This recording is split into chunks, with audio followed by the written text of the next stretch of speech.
Hello, Speed Gaming. So, welcome to another SMZ3 weekly race.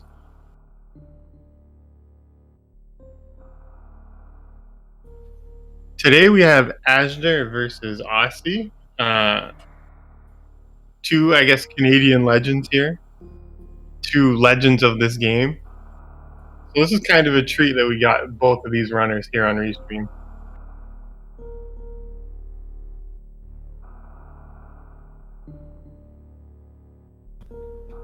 Yeah. So you watch a lot of SMZ3. You might know, but Aussie is best known for that being a person who beats everybody by half an hour. We'll see, but Osher will give Aussie a run for his money for sure.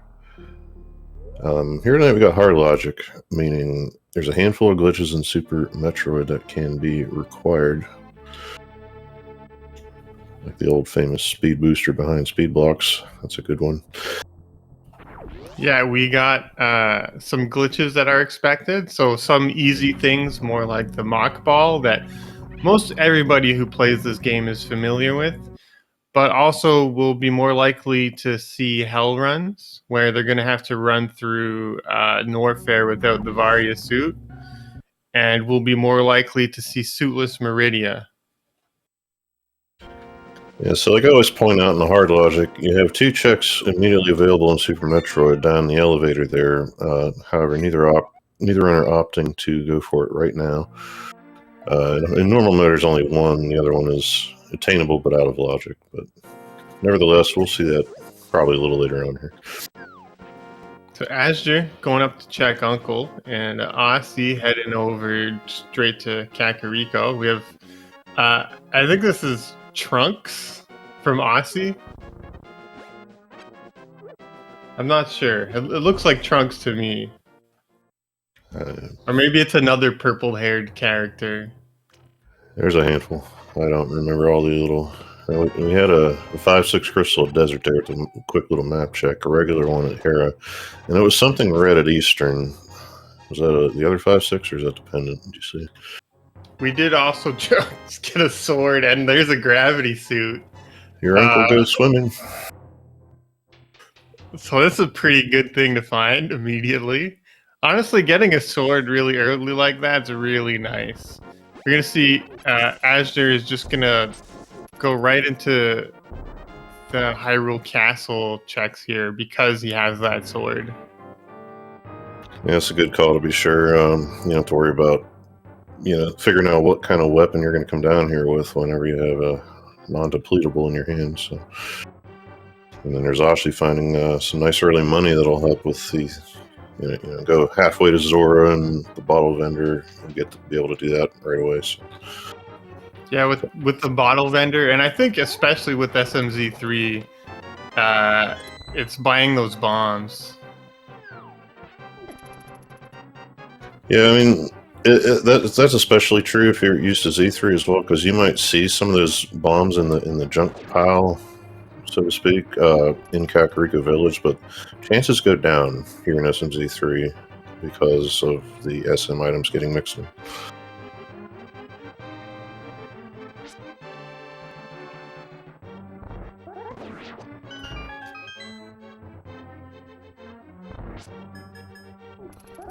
Yes, we see Aussie's actually going right for. Oh my God, there's a morph ball too, man.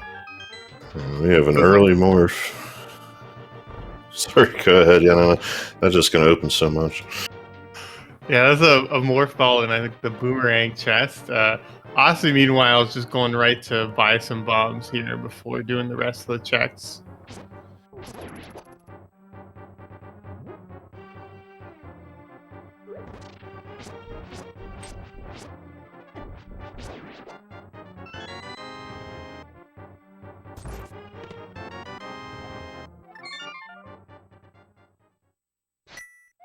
So Ozer's not going to do Dark Cross right now. He's going to find access to the back directly at some point so that you can see if Dark Cross is required at all.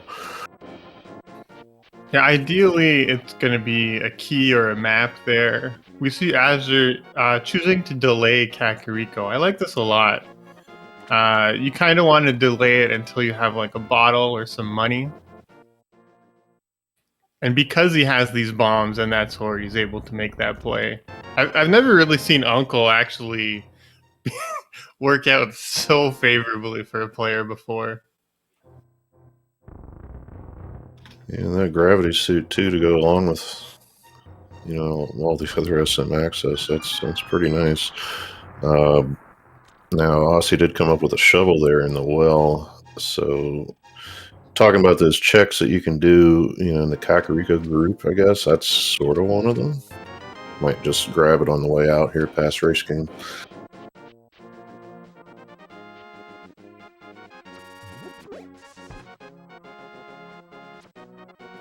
There's more money in Blind's Hut there.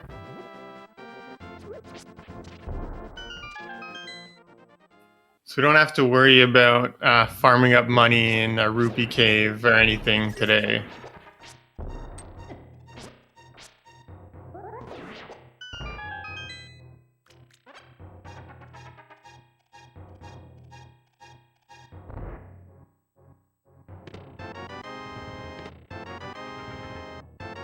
Silver's out of the way. If you're watching the main tournament qualifiers going on or involved with Big Dunka's ladder, you'll see that I think rightfully so, non-progressive bows are in vogue for the moment. But here in SMZ3, we've been doing that the whole time. So that being said, once we find a bow, we'll have the full offense available. I'm a big fan of non-progressive bow, but it's a pretty divisive topic. Mm-hmm. Yeah, no shortage of that in Rando, but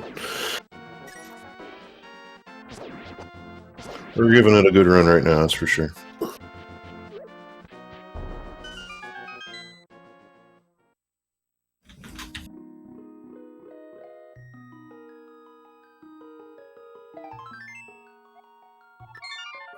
So I imagine at this point, Astru's going to be heading towards Kakariko.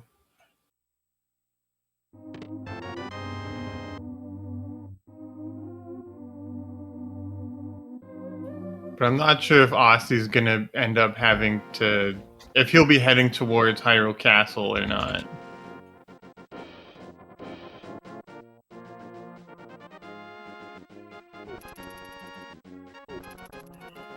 I know a lot of players like to delay Hyrule Castle.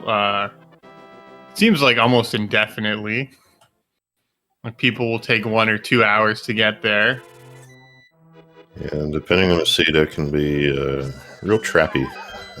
If you keep finding progression to get you toward, you know, goal-oriented areas, crystals, SM bosses, things like that, you might put off the castle for a while. But we've seen more than half the instances whenever something there is required. So.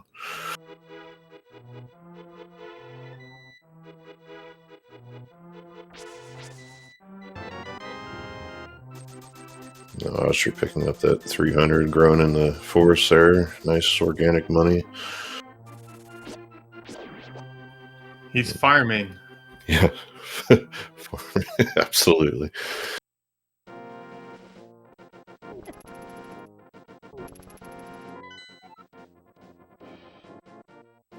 So we'll see if Aussie heads up to Hyrule Castle now, or maybe towards Sahasrara. Yeah, Sahasrara's Closet is another one of those things that go along with Castle, thing that can be missed, depending on what the seed has you do, but can very frequently have some nice things. So this is a very valid play here from Aussie.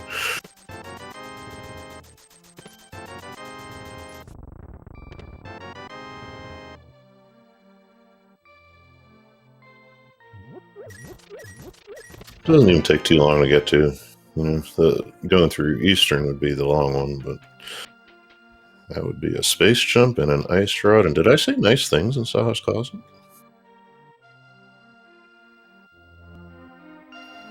So when there's nice things in that closet, that's when I last location it.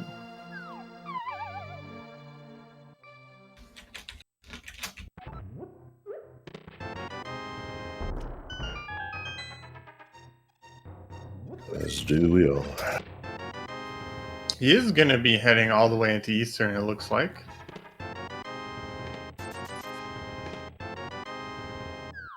So there's up to 3 items here that you could be getting. At least 2.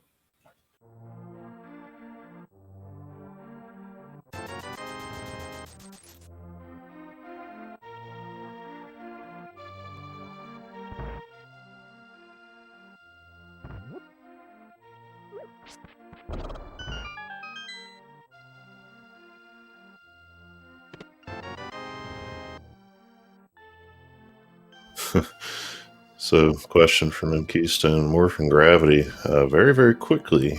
Most days you would not miss it if you're showing up at this time, but here it was the uncle himself and the boomerang chest in the castle. So those are out of the way. We got power bombs too, so it's just a matter of getting some easy stuff cleared out of Zelda here, and I suppose we're going to be headed to Metroid before too long.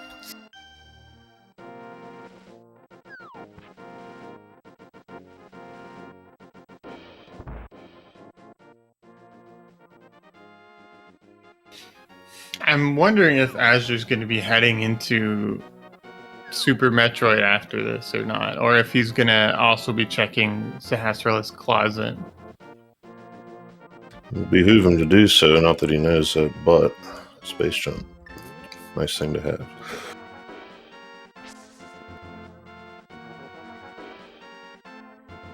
It's actually making me think of the last time I did one of these, whenever, like 2 hours in or something, and the criteria power bombs above the ship had something.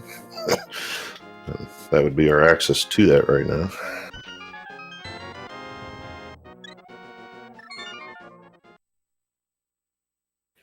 Yeah, it looks like the immediate reset there to Super Metroid. I mean, this is probably the play I would have made as well in his case.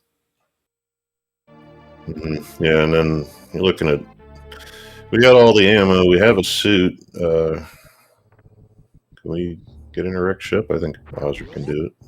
Might not do it quite yet, but...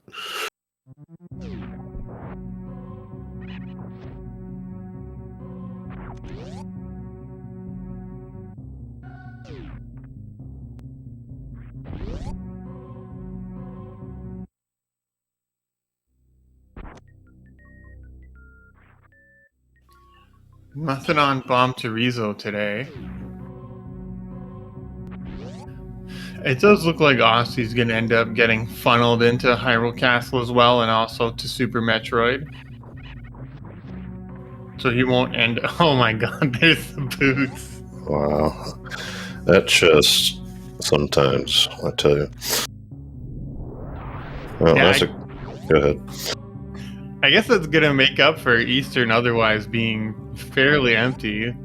Yeah, I definitely will at this stage especially. So, you know. Like you have to go into Eastern.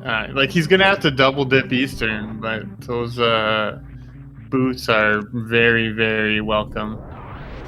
Yeah, so, you know, Aussie knows that this is a nice movement thing, but it's also these couple checks. He's going to do these immediately, just in case they are locking something, in which case he knows he is doing really well right now. And even if not, like I said, it's go fast time. I guess the library had something, I missed that. Yeah, that might take Oscar quite a while. The library, I think, is just power bombs. It's possible that Aussie, because he went and bought bombs, just save and quit out of like blindsight. Yeah, it's power bombs, which is nice at this level. You know, 10, 15, whatever it is kind of where you want to be. Oh yeah, he didn't do any of this. You're right. Okay.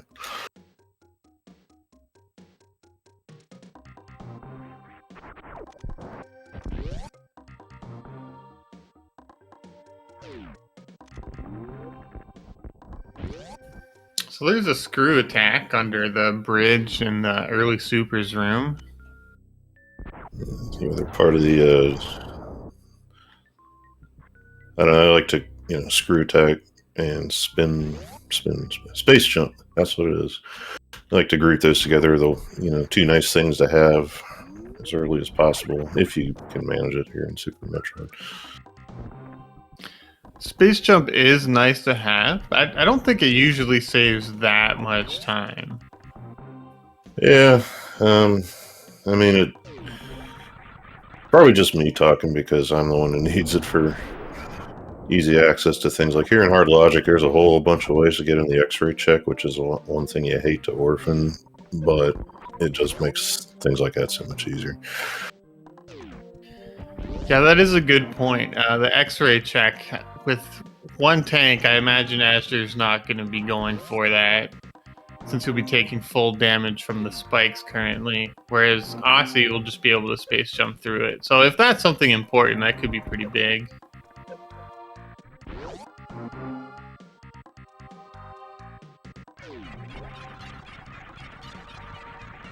Aussie's going to get gravity, a sword, and what else was down there? The morph ball. That's right. Just a morph ball, nothing major. Powder Froster there at Atticune's. Nice cell to safety to have. Check, go with a hammer or a mirror if you happen to have Dark World access. I generally consider the powder to kind of be the best safety you can have. Oh yeah.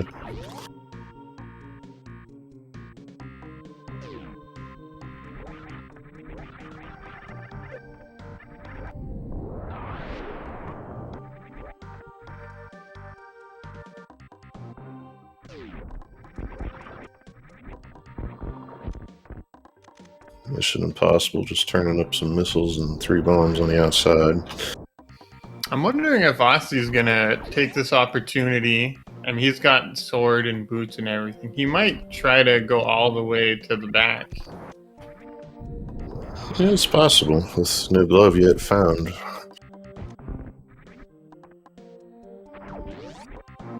One try, supposed skip there from Ozra, very nice. Probably even did it the right way.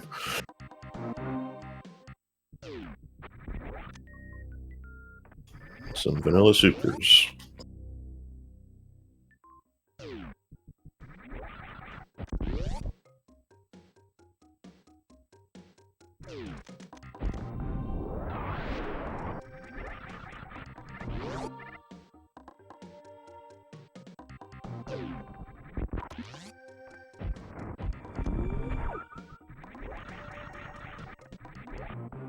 It's the wave gate check. You need wave beam for logical access. In normal here, you don't, but just a bond capacity upgrade.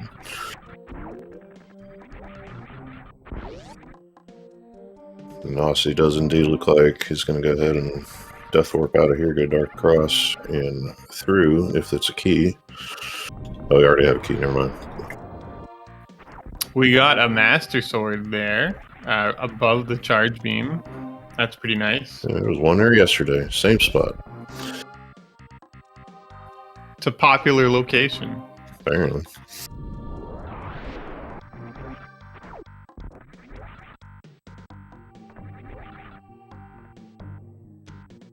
Samus is not Mario. Oster's proving that, but does come up with an ice beam. Another one of those really nice things to have, and I think it's a stage. Well, minus the space jump, can point at things like, Upper Norfair, and I don't know, you have to fill me in. There's a handful of other things that it can do for you. I mean, with that gravity suit and the ice beam, it really seems to be pointing towards Meridia. Oh yeah, that's right. The big one.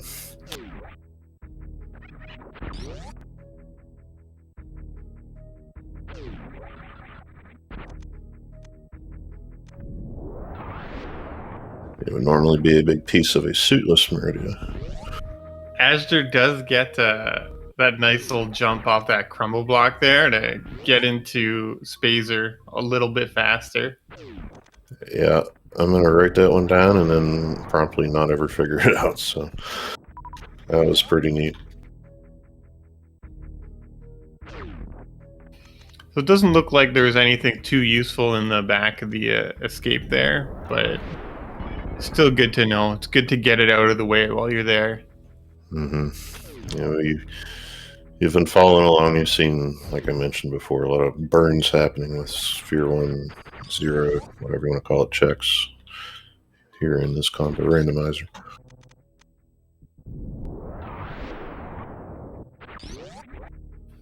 It looks like Aussie's gonna be doing some flipper checks here. He's setting up a water walk.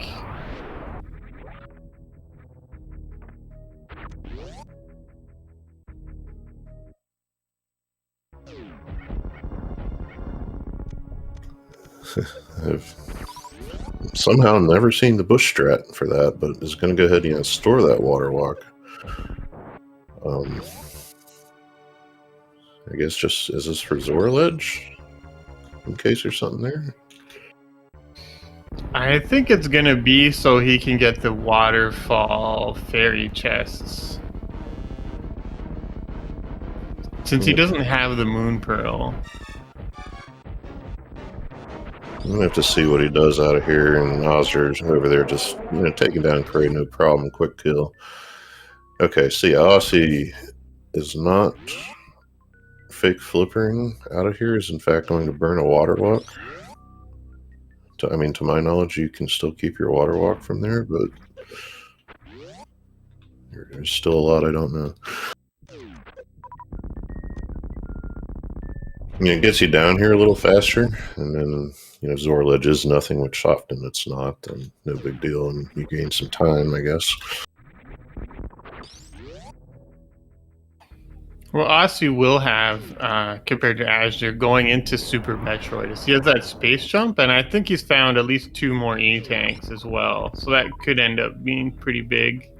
I had the ledge covered with another window. What was that? Anything? The ledge was just rupees. It's Okay. nothing big. Azure did find the mirror there in, I guess, Kraid's warehouse. His closet. And that's also a nice thing to have at this early stage. It speeds up your dungeons for you. Some of them.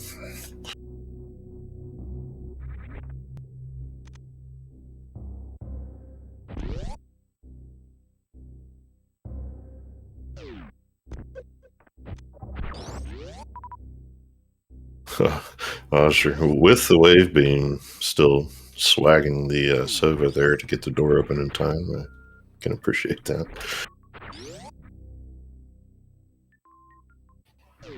Here's one of those big checks we were talking about, the criteria power bombs. Blue mail, not needed, of course, but not bad. It's definitely a nice have. You're pretty happy to get that blue mail, although it's not really going to set Azure back at all.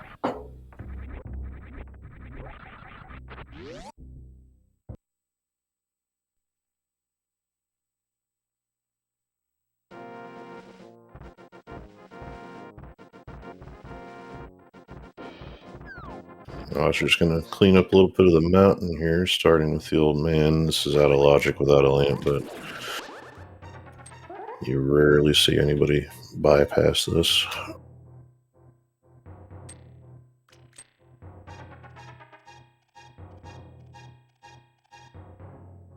That would be a charge beam, so ammo optional for Aussie.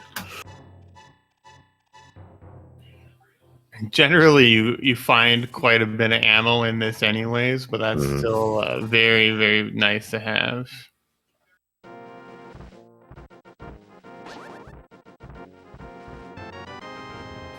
I imagine Azure will find that charge beam eventually. Don't know when exactly. Yeah, did he not have the materials to do Gauntlet before Burnstar, I guess, right? Because I didn't actually know. I guess he might be doing it now. He did have 10 power bombs, so he could have went through the Gauntlet if he really wanted to. Although you tend to want 15 power bombs to really clear out everything well. All right, so and I haven't done this yet. I want to give a shout out to our tracker, Matt Ewok Herd, who is giving us like a document with everything going on here. Like we're getting pampered here big time. But yeah, without them, we don't have a stream tonight. And as they say, here's Ozzer did scout the back of Gauntlet. So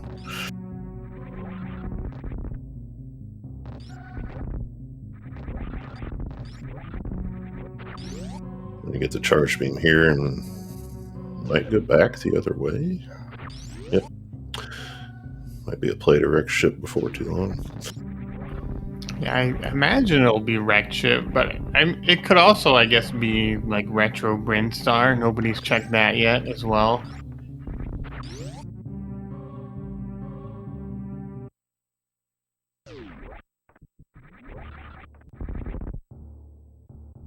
I know Azure is going to be very comfortable with Fantoon here with just the 1E tank.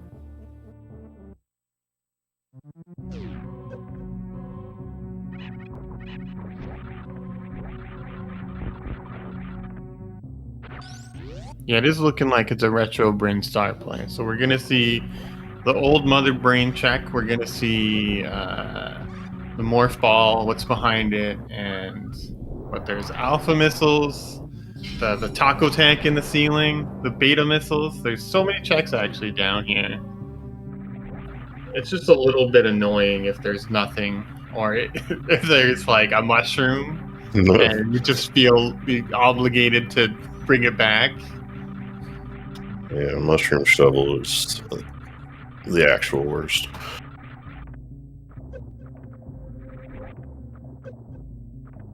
No bottles yet either, is there? Actually, that's another one. That'd be an interesting one. You might see somebody actually bypass a bottle hoping to find another one in a situation like that. I don't know. I'm too afraid to do that kind of thing.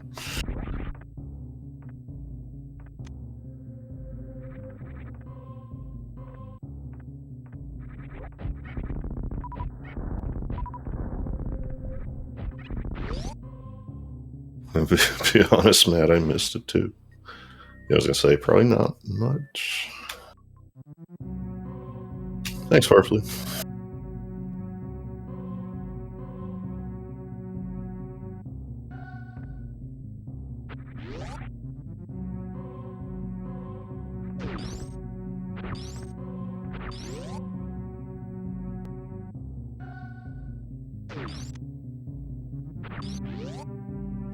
It's a 5-arrow capacity upgrade. I'm sure Azure is very happy to see that. Just a little bit of leather to bring out your quiver a little, widen it up a bit. You know, the quiver we don't have. I mean, that reserve tank and that E-tank are both pretty nice. I mean, I would at least make an attempt to grab that reserve tank. The wholehearted missiles, and I see when you got a bunch of Super Metroid to do this, where that charge beam is nice because there's a couple of seconds you take to not pick up these extra bits of ammo. They do add up.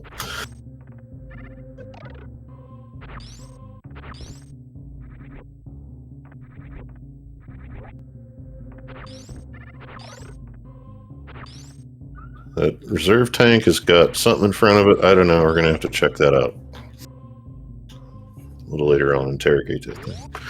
That's that famous oscillator you might have heard people talk about, where Samus can only be technically touching one block at a time. Oh yeah, that's a glove. So Oz is going to have the option to do the reverse retro Brinstar, which he might be doing. We'll see.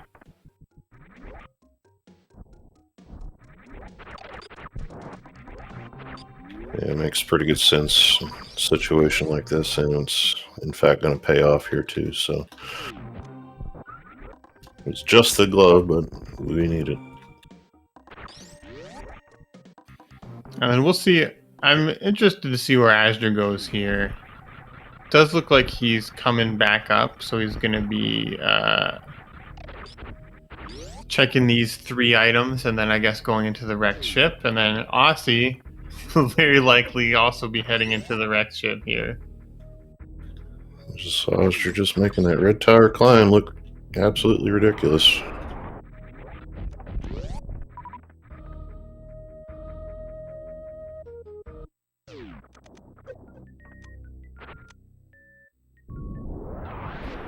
Oh, spring ball. That's actually a very nice way over the moat that Azure might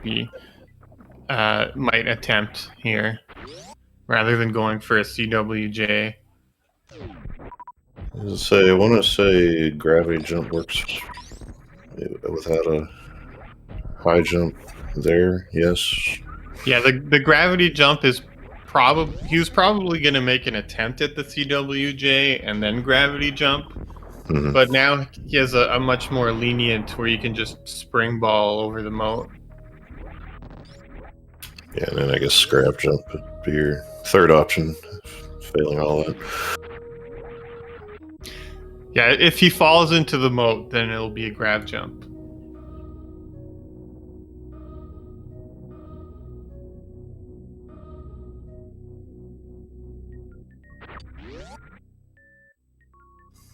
Synced elevators. Nice relaxing moment here on a 3-hour stream.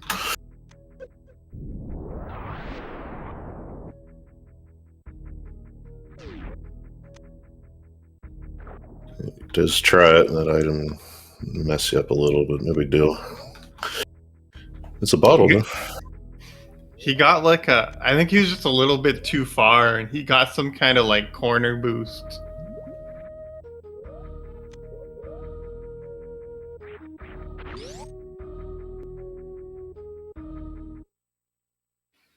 I think he realized he was going too fast, and that's why he was aiming down for as long as he was.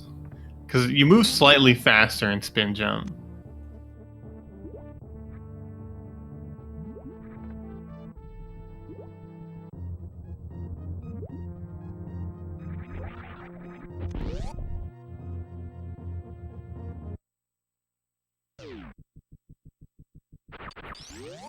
It is kind of interesting to see things converge, at least a little bit.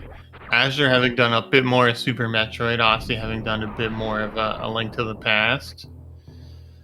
Although we know with those boots, Aussie does have a little bit of an advantage the longer the bow eludes us.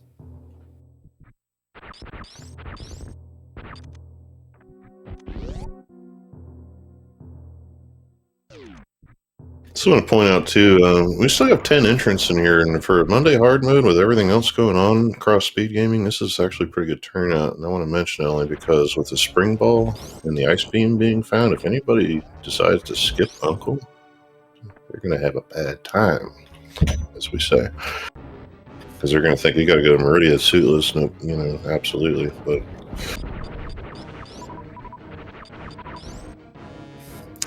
It may not be as likely in a case like this with the morph ball being, on that route.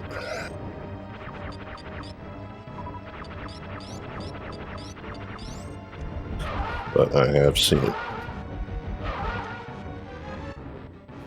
Nice Dopplers on Fantoon there. Nazi did take the time to peek that morph ball maze outside Wreck Ship. We saw it was a medallion. I didn't see which one it was, but it's one of them.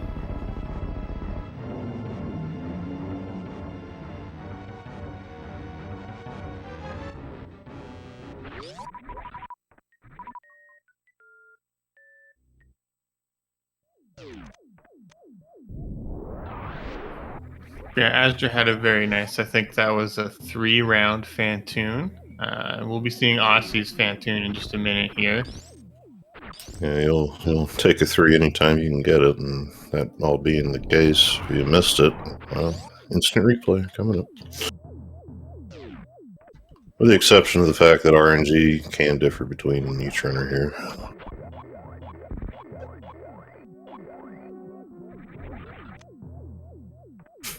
Monster falling into the single rupee, I guess.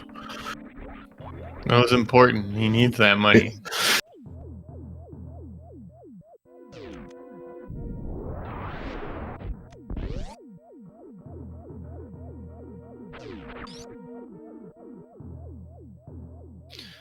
Aussie chose to jump into the flames for some reason. While Fantoon was spawning in. You very still smell the fumes of the other Fantoon from Ozer's side and figured, this one needed a handicap. Little one.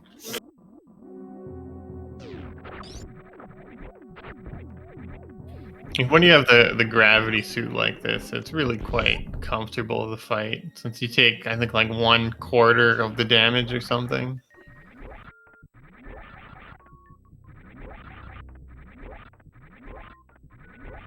So, Ozer's doing wreck ship without a save first, and anytime you have gravity suit, I tend to feel like this is the better play, because, if you need it, great. If not, it's not too hard to get in and out, or too slow. Right, you will see people opt to do, oh my god. Well... Oh jeez, I was getting scared there. But you will see people opt to do a save there so that they can save scum out. In this case, Azure did not do that. I think if you have some good movement options, here Azure has the gravity suit, so it's a lot quicker to get through the spiky room. Then it can be worth it to just go for it. But you need to have clean movement for it to be worth it to do that. I was just, gonna wipe everything out now and is gonna try to get back to as many of those drops as he can, but after that spiky room debacle there, but he'll be alright. Another interesting thing here will be we have the sky missiles coming up, so Aussie is going to be able to use his space jump to just get up there really fast, whereas Azure is either going to have to ride the platforms or just skip it entirely. You can wall jump up off of one of the I think they're called trippers. Yeah, I don't know. Rippers with platforms, I don't know.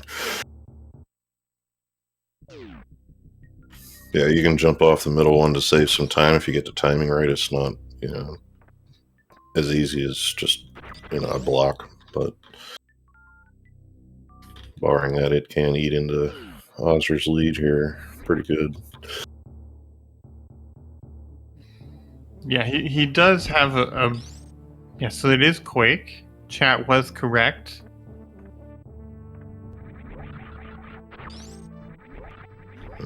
So a screw attack kind of mess up jump height. It's going to go to the spring ball jump.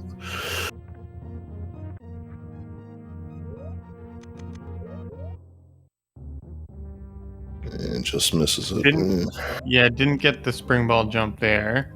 Looks like he's going to be making a second attempt. Yeah, this one looks pretty good. So it is just power bombs. Okay. Yeah. And I never actually thought about a spring ball jumping onto that. I always tried to do the wall jump off of it, which is really tricky because it has an awkward hitbox to wall jump off of. Yeah, I can confirm I've never thought about it either. It's usually something, at least for me, I only think about for areas that you quote unquote need it. But, here it just save some time, and good place to save time, really.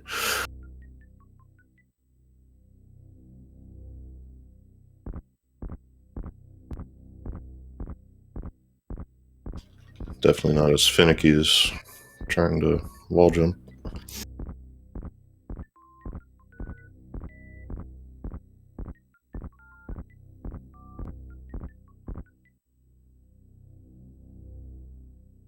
I mentioned though the 10 count gap in power bombs, and no various suit found yet. We might have to consider the possibility that Aussie has some bit of an advantage if it were to come to lower Norfair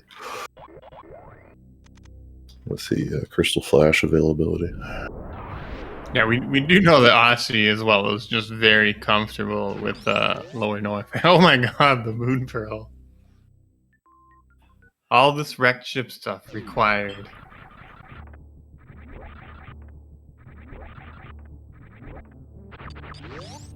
I know a lot of players tend to skip out on the bowling alley. Myself included, I'll do it sometimes. So that being the Moon Pearl is a pretty big advantage. Yeah, you feel good knowing that, not skipping it was a right call.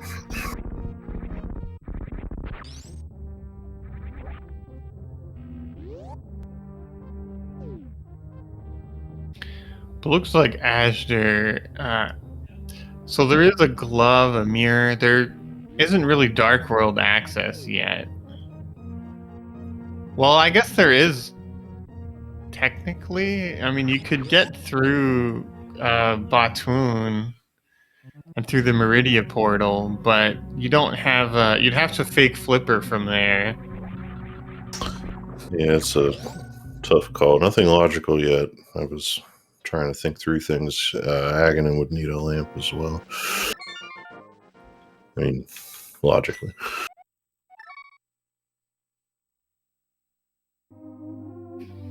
So Asher's just going right for the back of the escape here. He might choose to then go into the Dark Cross since there is going to be an item there. We know it's not anything that good.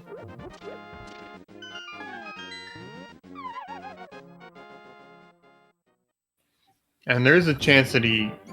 Well, I don't know if he'd go into Hera just yet. He doesn't have a fire source.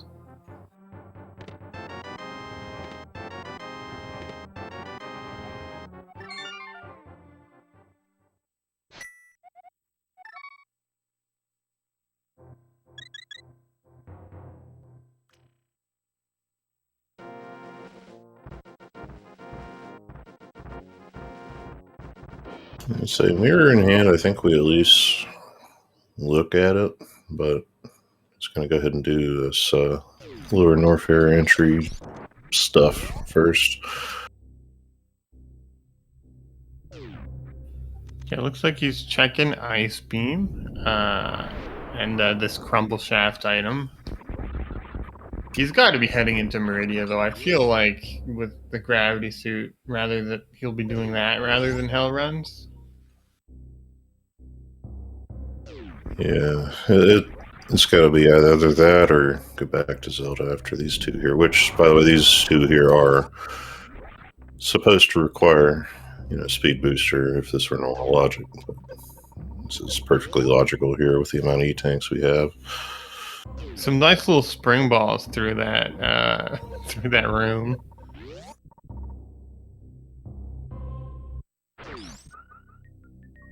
Quick refill for the way out. It's a nice thing to have anytime you're out running. I mean, with this health and ammo, you really can consider doing the Hell Runs. You just know that it can be a little bit slow if you have to farm up. Yeah, if I recall, Azure does not care for farming, and there's a Tempered Sword at X-Ray, so very nice to have, not required, as it has been in recent weeks, but... That could be another big advantage for Aussie, having that early Tempered Sword for A Link to the Past. I don't know when Azur's going to be checking X-Ray. Yeah, He'll still have to do the D-boost or something. He does have Spring Ball, so he does have a backup for if he doesn't get the D-boost.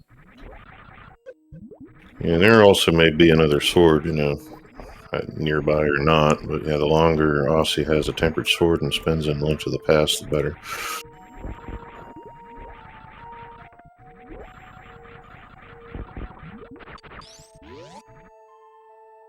Aussie getting that same Spazer access trick, it's black magic or something.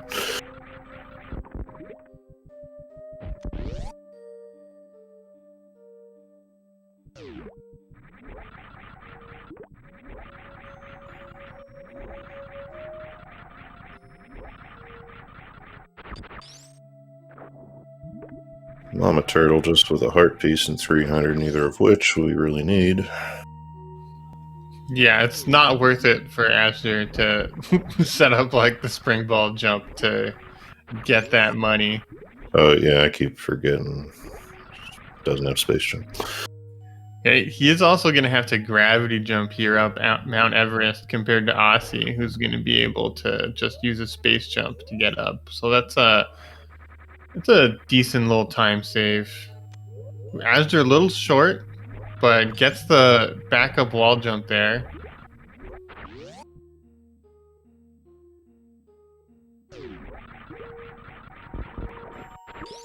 Unless it's just his strat to always wall jump there, which just feels real spooky to me.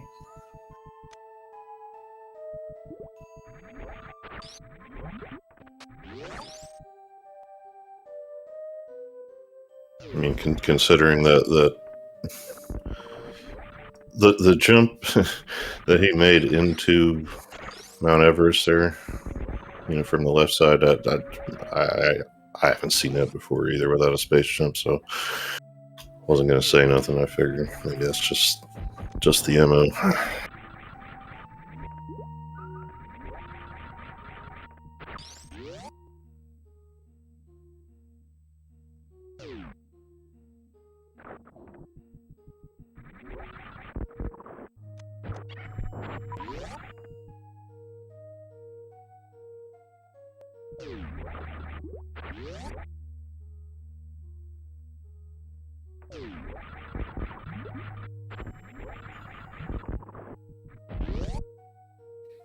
And we do have the sand pits coming up now, along with the aqueduct if our runners choose to go for a snail clip.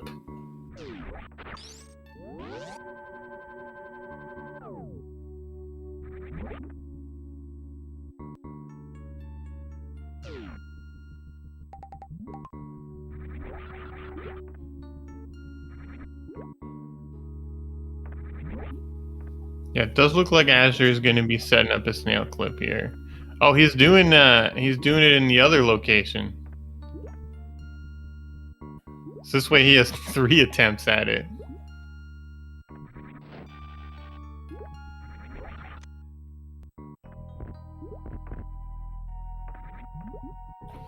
I did see that he got a grapple beam out of that. Oh, Aussie also going for the extra attempt at the snail clip. This looks like a little bit too high, I think. Yeah. So Austin's gonna have to make a 3rd attempt at it here.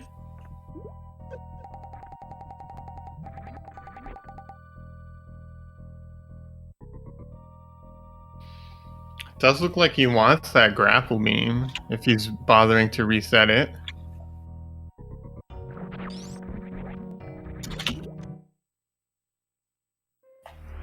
Right sandpit, not too much interesting.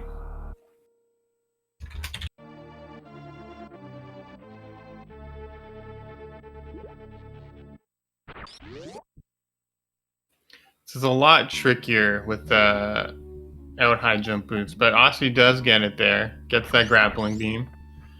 Meanwhile, Astor giving us a look at the other sandpit.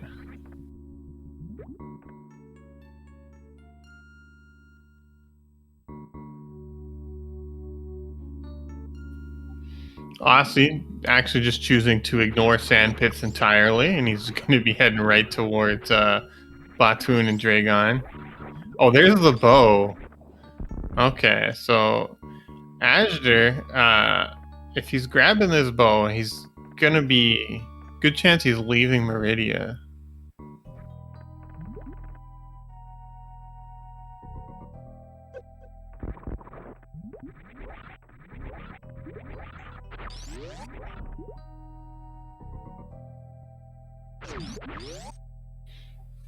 But he could just be doing the loop around.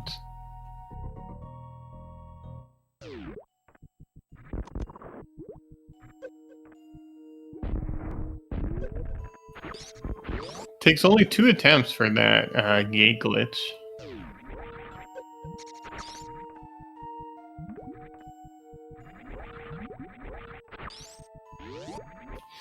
I was kind of have trouble with that gate glitch that he did there.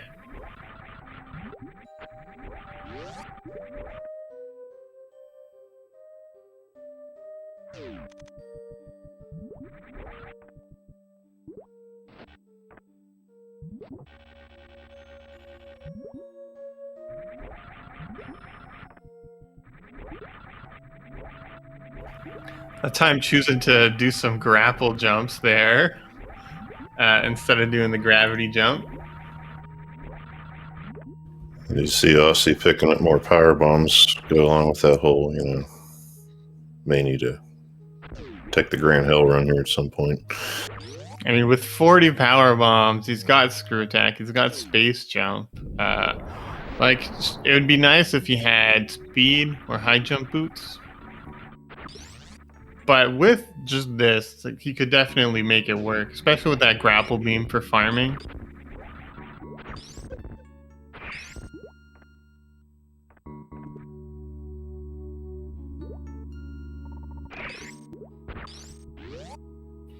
I think the grapple beam is definitely one of like the best things for enabling a hell run through Lower Norfair.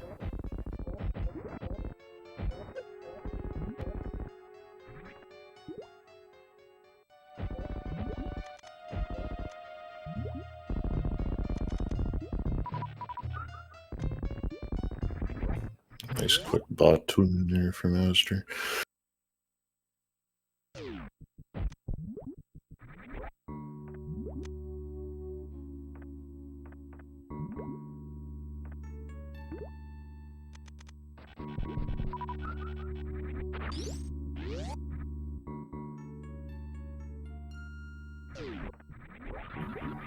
What could be interesting here is after Azure does Dragon, he could be heading to the Dark World, and he might do.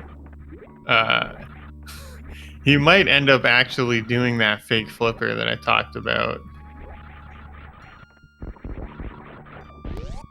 Well, if that happens, I'm going to have to pay attention because what is there to just bow and bombs, right? Is that about it? He's got bow bombs. He's got a boom. He's got the red boomerang too. Where was that bow? I must have stepped away for that one. I don't remember where the boomerangs were. I do know that Azure has both of them. Just the bow, I meant. Sorry. Oh, sandpit right there. Okay. Yeah, I was gone. Sorry.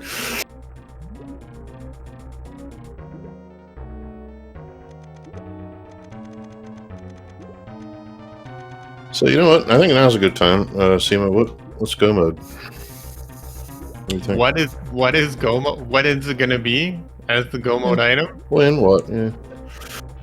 Let's try to be friendly today and make it something like the hammer. Yeah, that'd be good. I had a race like that the other day. Makes you realize you don't have to check a lot of stuff.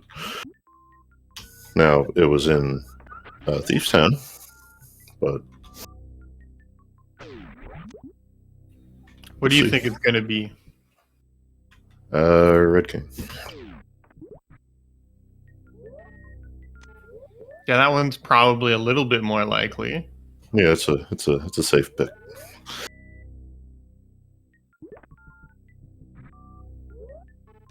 Or I just say that and channel it into showing up here at Shactal. That would be a fresh, brand new one, though.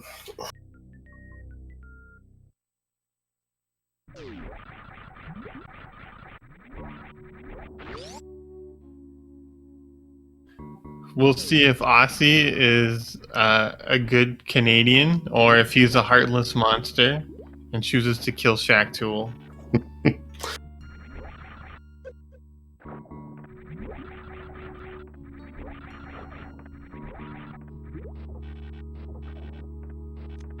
Depends what the bot is holding,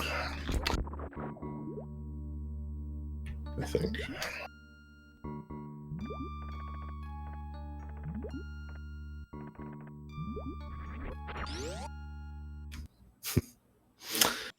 Shaq Tool lives another day. Yeah, it does look like we might be getting a fake flipper here. Looks like 4 and 5 are holding the pendants here, Thieves Town and Ice Palace. So, yeah.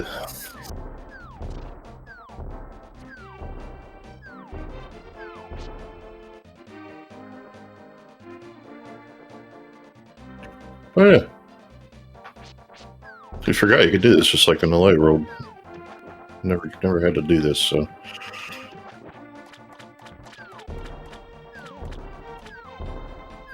And then this part you can actually bomb jump, I think. Yeah, something like that. There. Oh, cool. I never saw that before. That's a cool thing. Yeah, that's what I was looking for. Somebody showed me that a couple weeks ago. I don't remember who. Koi, maybe? I'll say Koi. But yeah, it was just far enough that you could do something like that.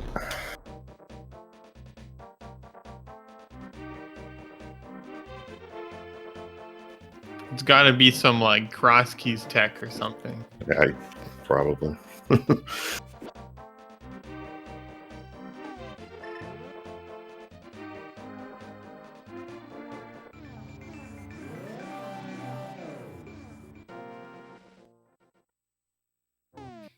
So Asher will be getting his boots pretty shortly. They're going to be in the back of Eastern Palace.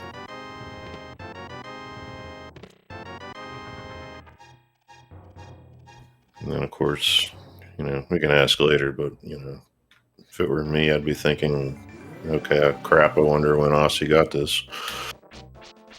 Or, did Aussie do Eastern already type of thing like that. I like those sword slashes that Asher did there, because if you just go into your portal and then walk, you won't pick up Kiki because you go too fast and you're still like flashing from the mirror. Yeah, iframes me no Kiki. Kiki is a friendly enemy, I guess. And I know it, and I do it all the time, so. Oscar just keeping his fingers busy. Yeah, I haven't made it all the way to pod yet, or in a long time. Like, I've made it all the way to pod before without the monkey. But, now sometimes I'll get like halfway and go, oh no.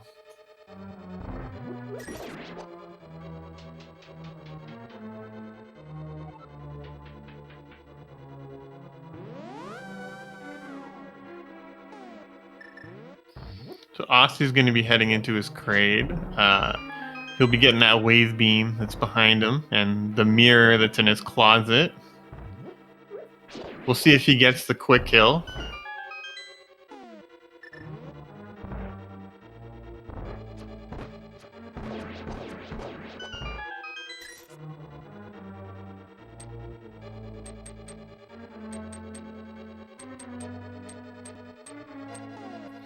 Unfortunately, Asher did head into pod first before Eastern, so he's not going to be getting those boots until after.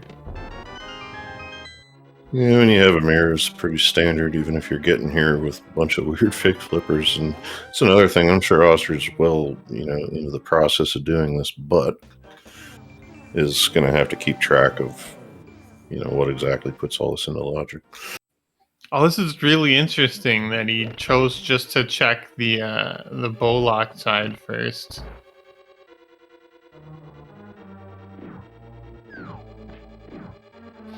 He did get 2 keys on the Bollock side too. Maybe it was, I don't know. He knows what he's doing. I'm just taking guesses over here. Maybe just a quick check, see if the hammer is in there.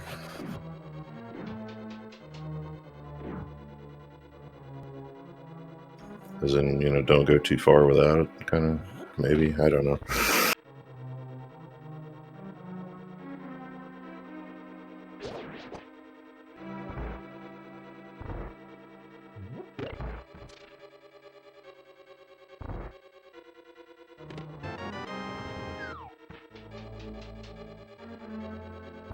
It'll be interesting to see where Aussie goes from here.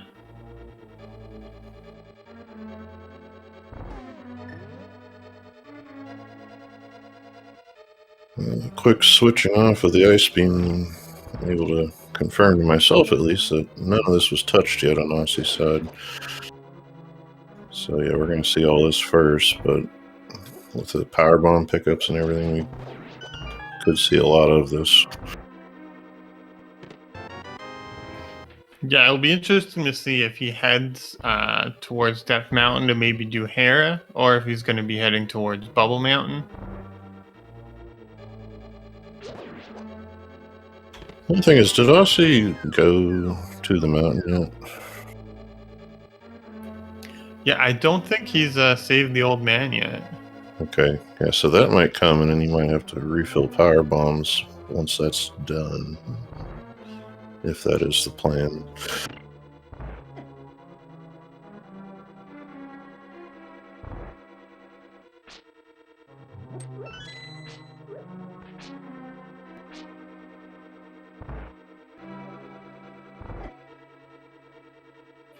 Us getting that nice little space jump through there so we can mock ball right into the ice escape.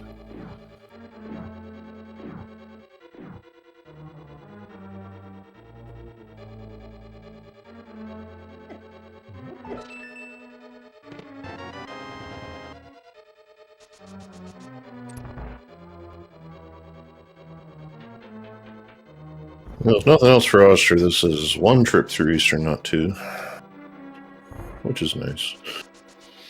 Yeah, I think because Asger has gotten the boots without having done too much of a Link to the Past, I don't think Aussie really got an advantage from those early boots. Mm-hmm. Yeah, that's a fair point. Like any advantage he did have from being able to do like Hyrule Castle with boots, I think was probably negated by Asger not having to double dip Eastern Palace.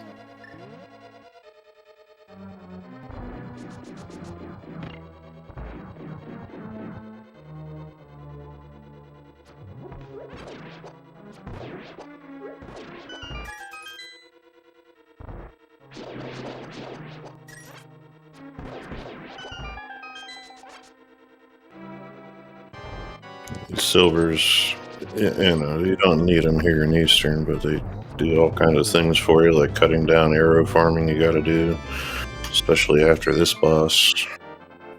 It was a pretty fast Harmos fight, I gotta say. Yeah, those silver strats just adding up. So here at 61 minutes, Oster putting in the first crystal of the night. It's pretty good considering how much Super Metroid's been done so far. So Aussie giving us these spectacle rock checks. Those two are nothing. It does look like he's going to be giving us a peek into Hera, too.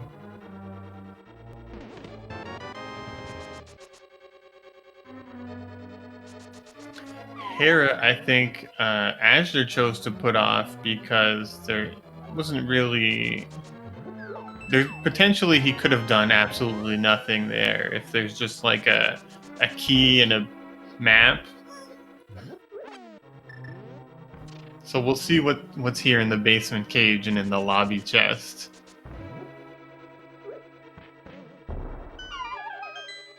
I was just realizing now in the second iteration of the map check that, well, Swamp's a green pendant.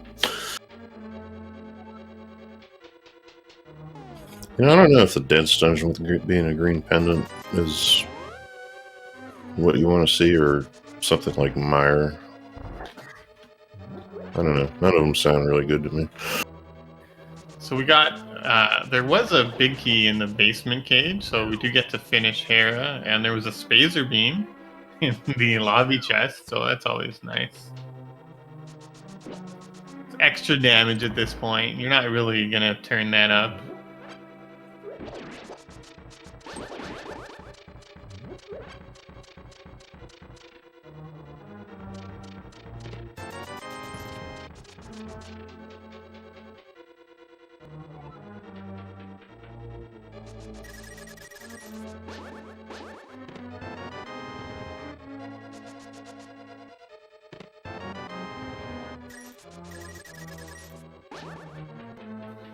It is starting to look like maybe some hell runs are going to be where items are, though. Yeah, and here in Hard Logic, I know I've been mentioning this a few times, just to reiterate, all the lower north, like the Ridley area, lower Norfair, all that's not in Logic without Varia, but it is something they can do if they want. So if we're looking for things, you might try Upper Norfair first. but we'll see.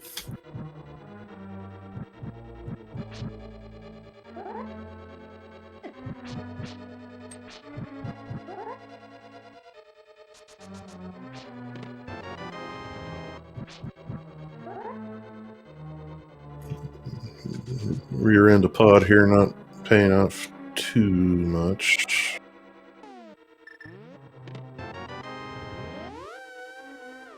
Looks like just something on Helmosaur for later. It does look like Azur's going to be continuing here in the Dark World, though. So we're going to be seeing, I guess, the Pyramid Ledge and... Oh, he'll probably be routing this into Catfish and then into Zora. Yeah, this kind of stuff scares me because it's hard to justify leaving your very involved acquisition of Dark World access. So whether it's logical or not, I was just looking for something else to get back into here quickly. I mean, when you have the Master Sword, you always have to consider that your logical access might be you're going to find the lamp and you have to do Aga. That's true.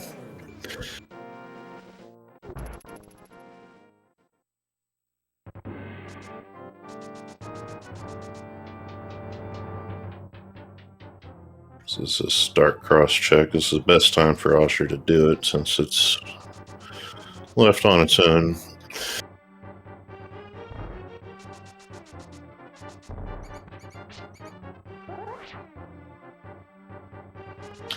It is a ton of E-tanks for Aussie as well. I'll get the most out of those flashes if that ends up being the way here today.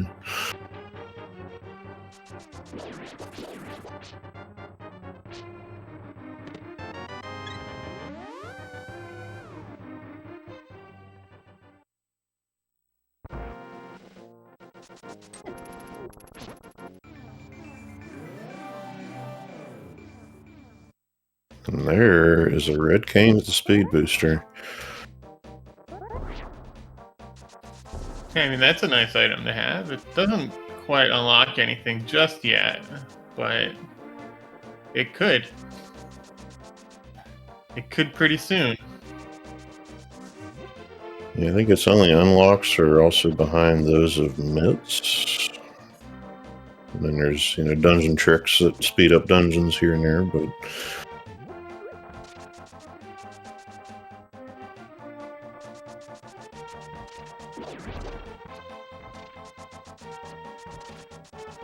There's an outside shot we could end up needing to go into Mire through Super Metroid before we find the Mitts, but...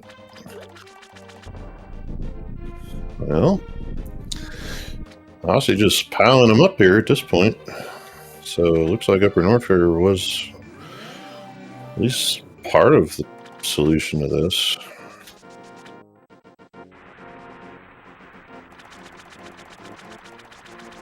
I don't think any of this unlocks anything on its own right this second.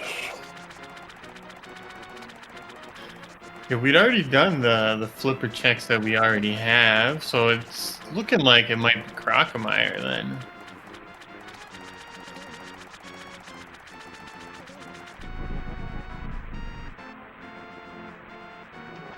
Because I'm not sure what else we're missing other than, I guess it could be Sick Kid. I don't think we've seen Sick Kid yet.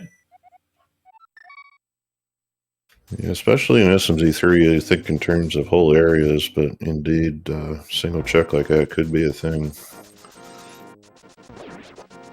And Osher, once he takes care of these boost checks, might head that way, maybe?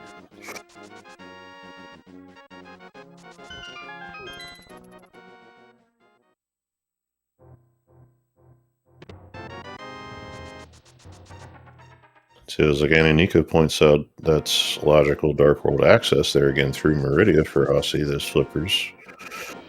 Yeah, this is what Asher just did with the fake flipper. We do know that nothing was behind any of that, though.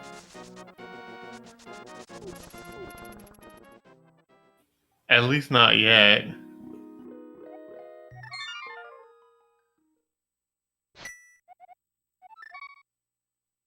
So as you're going back to the mountains, could be headed right where Aussie just went.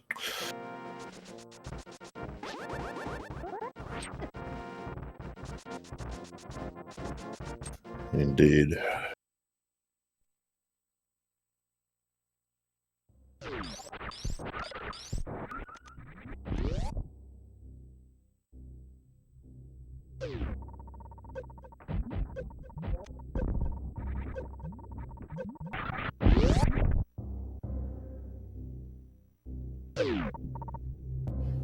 Nothing so far in Croc. 3 more items.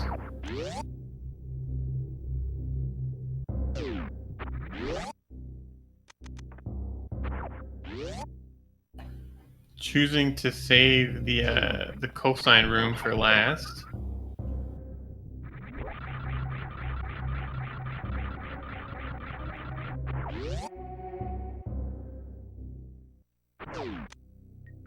Ooh. There's a fire source. Yeah, that could be a bunch of stuff.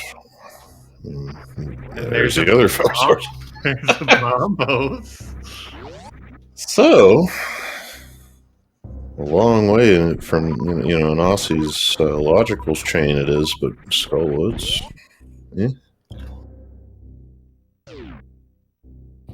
As you're probably pretty happy with that well-timed D-tank.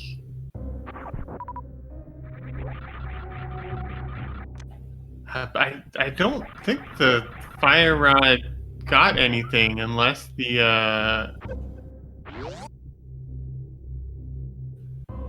unless there's something in Harry basement. I wasn't counting items while he was there. I think we saw both, if I remember.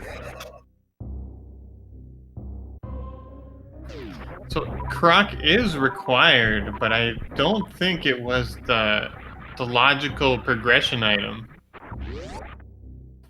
So there might be something on Sick Kid then.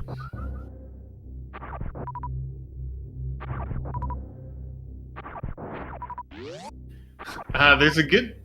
Aussie's bothering to farm up here. There's a good chance he's going to be heading right into Lower Norfair. Yeah, and it's one of those things that I'm sure at this point you think of if there's nothing down here that helps. Oh well, it's all pretty much in a row with the exception of like Mickey Mouse. And if that's the case, well, it's done at that point.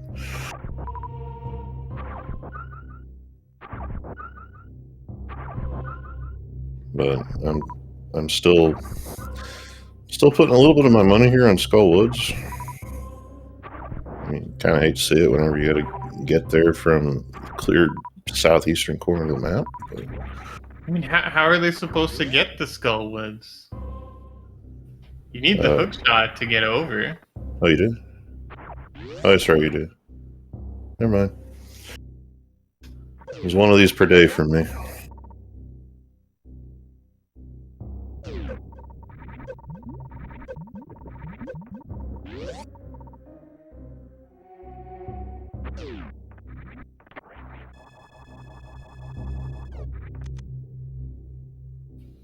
So what we're looking for right now are mitts, hammer, hookshot, something to get them to West Dark World, or something to get them to like East Death Mountain. Just anything.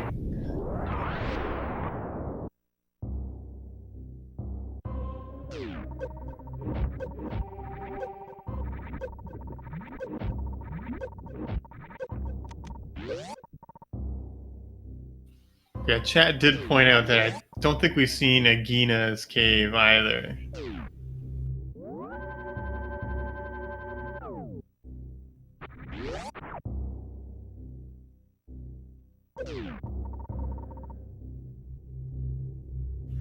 And, I'm really curious just how many of these seeds Aussie just skips Varia or just doesn't think about it, does Lower Norfair. Go approximately all of them. I know that he's one of the actual best RBO runners. He's one of 3 people to have a sub-hour time.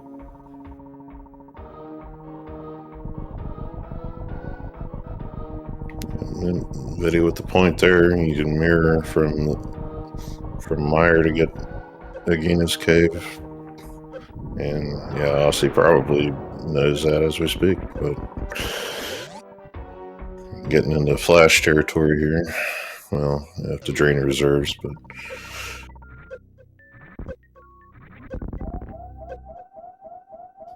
just to reset, nothing here that direction. It's going to go ahead and take his save from the elevator.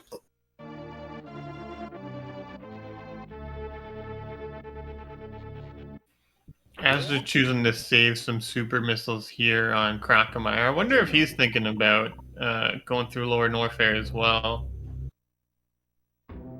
Because, yeah, like that play through Lower Norfair to check out Meyer and to check out Agina and stuff is kind of tempting.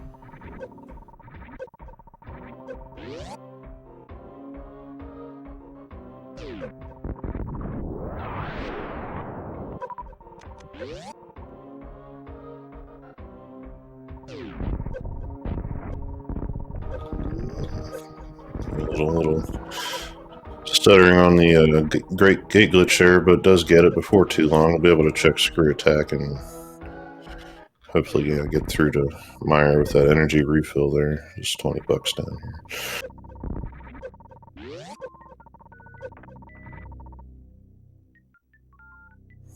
here. Never undervalue high jump. Meanwhile, Azur's going to be getting his, I think his Bombos and his Fire Rod pretty shortly.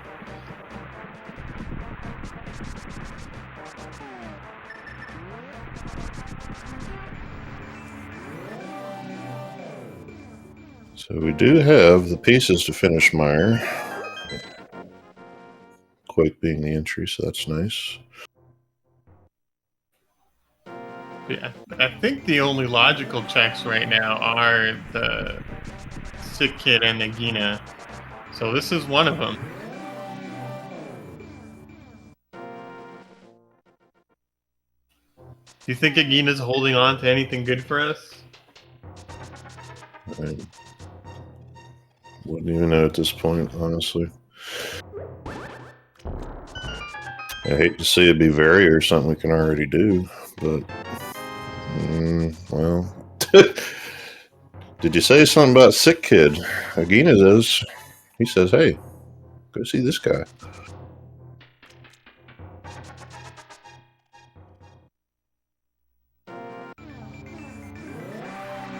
It was actually pretty funny that it's a bottle for that. Oh, yeah.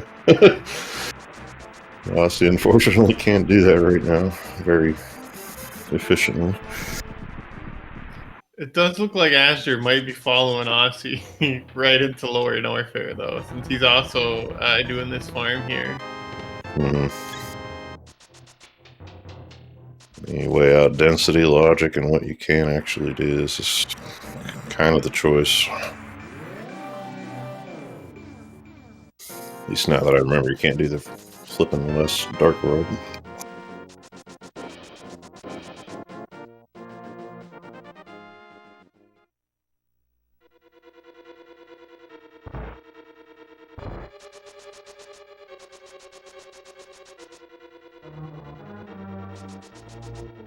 Bowser says, yes, I will take 80 energy because you hate to be just that short. So there's questions in chat about the logic of the Hell Run. So the Upper Norfair Hell Runs are in logic as long as you have like 4 or 5 E-Tanks. The Lower Norfair is never in logic as a Hell Run. You're always expected to have Varius too.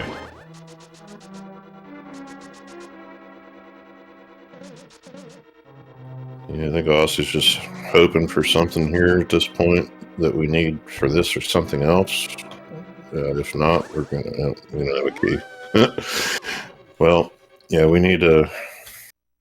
I think he might just have to finish up, Lower Norfair after Desert here, and you might have to do a few Crystal Flashes, but just at this point, get it done.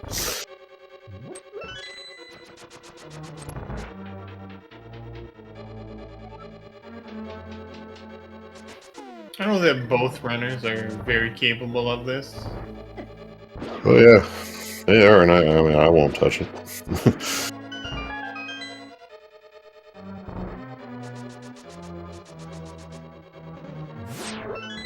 Yeah, I'm kind of with you there, Matt. I kind of halfway paid attention to Desert. I thought I saw a big key on the torch, so maybe it's in the big chest that he didn't do. That's my guess here.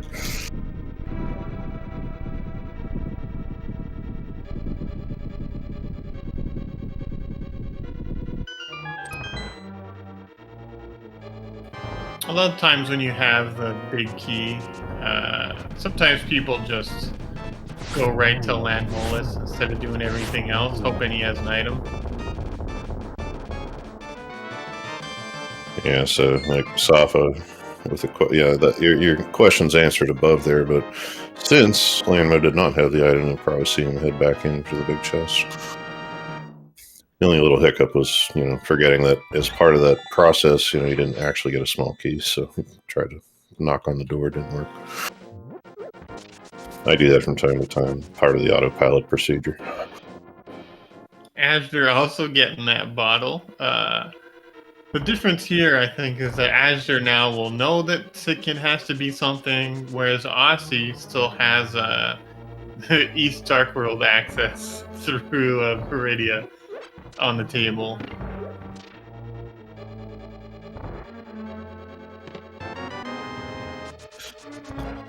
That bottle they have is, in fact, logical, right? Has to be.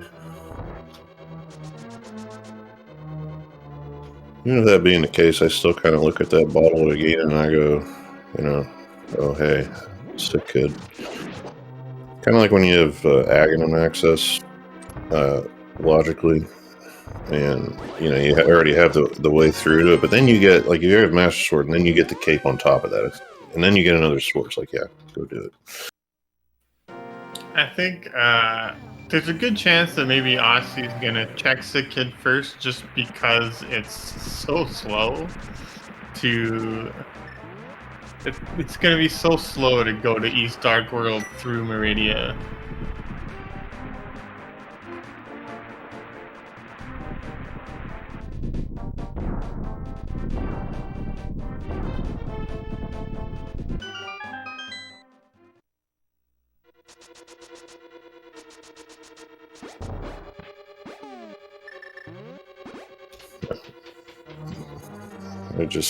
Okay, Oster just did the big chest too, and I didn't even see what it was, but probably nothing.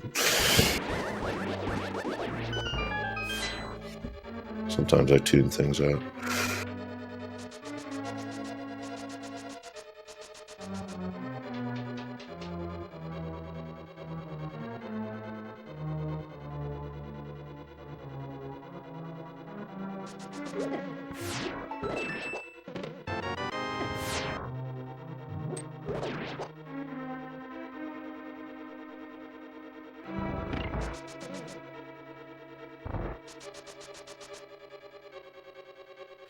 So as they're just tracing Aussie's footsteps right now, Aussie going through Mire. They're both out of logic right now, so I'm not hopeful that we're gonna find progression. But it's still really nice to get this out of the way.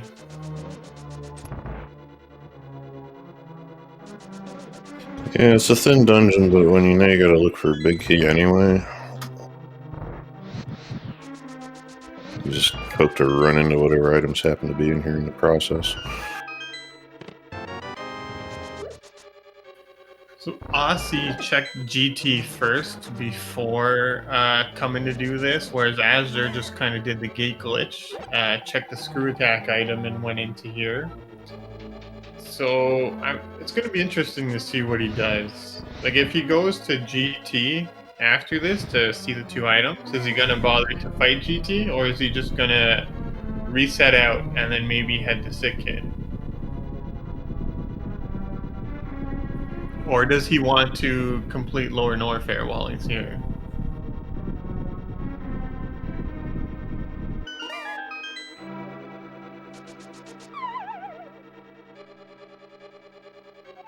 As you're tying up that crystal count there, the lovely bug net. There, cutscene. On one hand, it's a bug net. On the other hand, it's an item that you know you're gonna have bugging you. That's a pun. If you don't find it. That wasn't even intentional, so I'm sorry. You should always apologize for puns.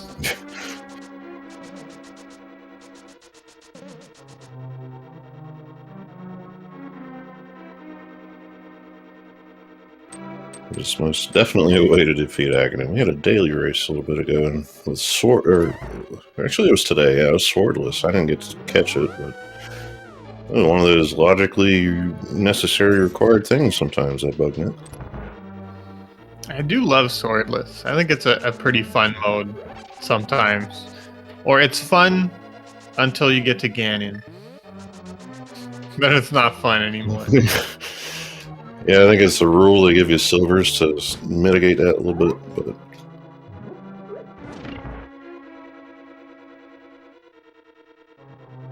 at least it's not a master hammer, it's a tempered hammer.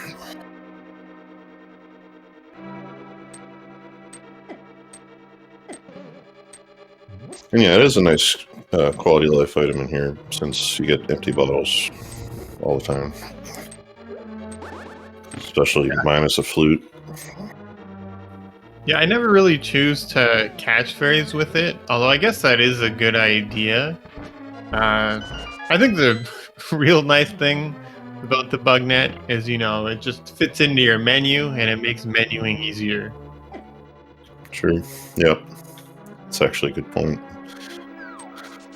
Here when we have to hit start for item switching and all that good stuff. So yeah, welcome to Speed Gaming 2, bringing the raid in, coming from a Z1R, Zelda 1 Randomizer tournament going on right now. It's been had a lot of matches lately. Most of them are pretty good, I will say. So here we got SMZ3. You go up one generation of systems, you put two games together and randomize them, and you got what we got here.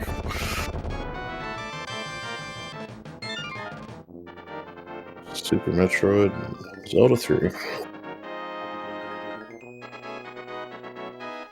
So Meyer looking pretty empty. I feel like Aussie's going to be heading for the full Lower Norfair clear.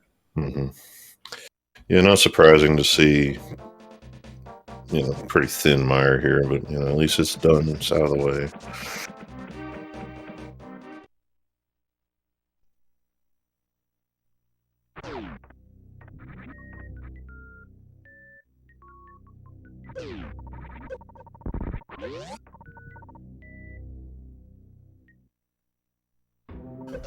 I think the worst access we could find right now is probably the hook shot.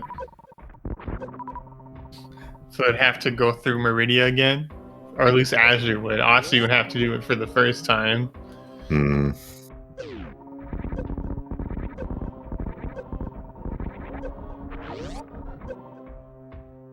Yeah, I don't know on that Twitch thing. We said it's Super Metroid. I do the same thing, but I don't know that there's too many ROM hacks in their database, if any. This is a good popular viewer special, and to which I'll say thank you all for being here. Appreciate it. Gives me something to do.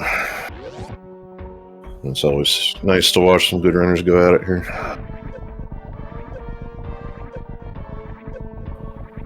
Yeah, I think it's really good. We got two of the best ones here today for the restream.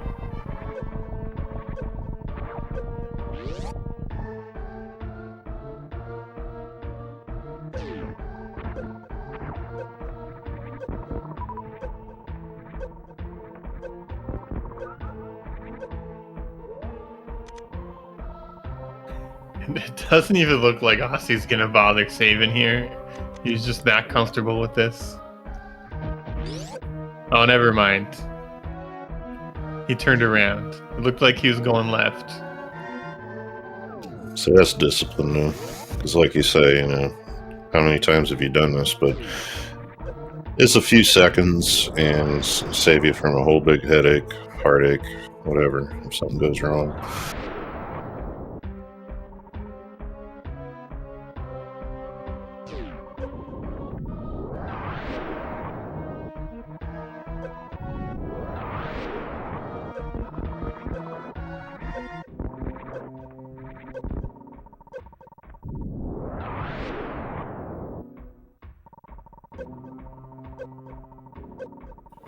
So he's choosing to do his crystal flash here under this pillar.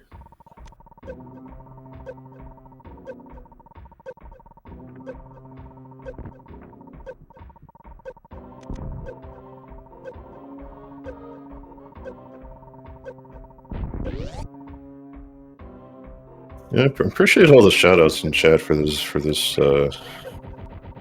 game that we run here. I like to consider it my primary stream content. Even though there's less of it. It's a fun little mashup, really is. And yeah, all the channels were full yesterday. We did have a tracker, but it was just too much else going on, and some things that don't get a lot of other airtime will take priority. It's above our pay grade, but yeah, we do it when we can, and we're always taking help. So you should see the bot posting links every now and then. It does look like Azur's going to be following in Otsu's footsteps here again, going into the rest of Lower Norfair. Otsu having a very nice Ridley fight so far, getting in his 30 supers. Ooh, was just a little bit off on that grab. But as long as you have health in your reserves, you're fine. And here he has 300, so it's perfectly fine.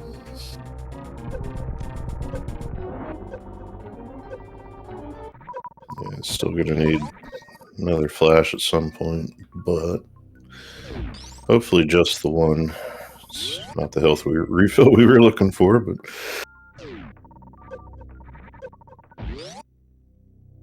that's the thing too. It's designed, it's designed for it to be an E-tank, so you get a refill before you have to leave here. When else, randomizer, things happen, and we got to make our own luck.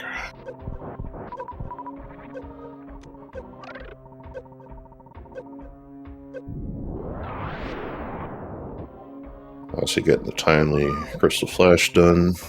It's a nice super drop there for him. He's probably pretty happy to get that. Yeah. I don't think well, maybe he'll need another crystal flash. We'll see. There's quite a bit of health. Yeah, I was looking at the counts, so it kind of explains the slight farm on the way out. Just in case, but.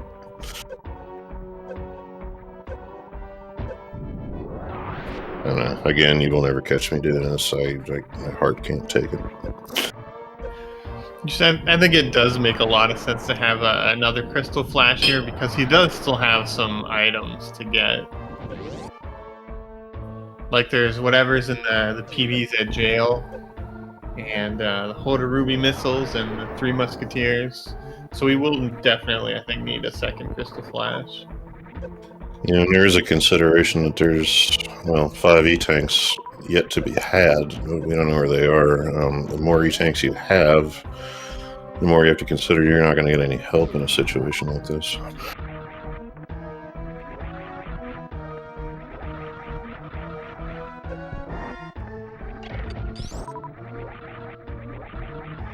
Today I learned this is not a hot room. Yeah, it's pretty important that this is not a hot run. when it comes to trying to do an RBO run, I think often people get into that room with between 1 to 40 health.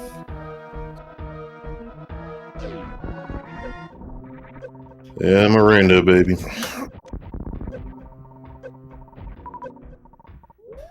So it's looking so far like Lower Norfair is a bust. There's just one more check here.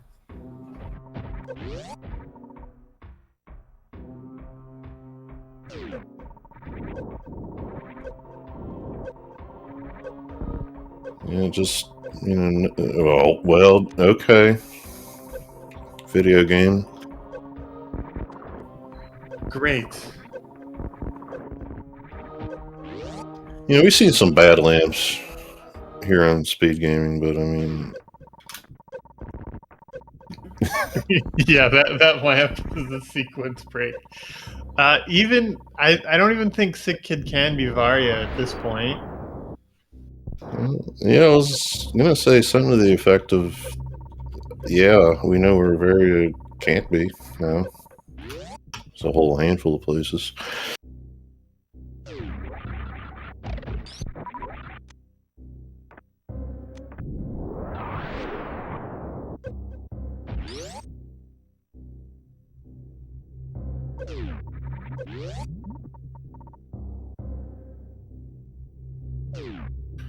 Azure was just a little bit off for that X Factor. The X Factor is nice. It gives you an extra, essentially 2 supers.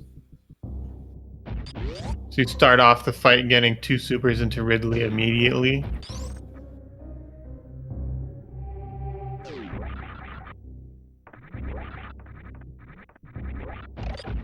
Yeah, the EP big key chest mat is in fact lamp lock, so all those boots checks, no Varia, even though I think those are all done too.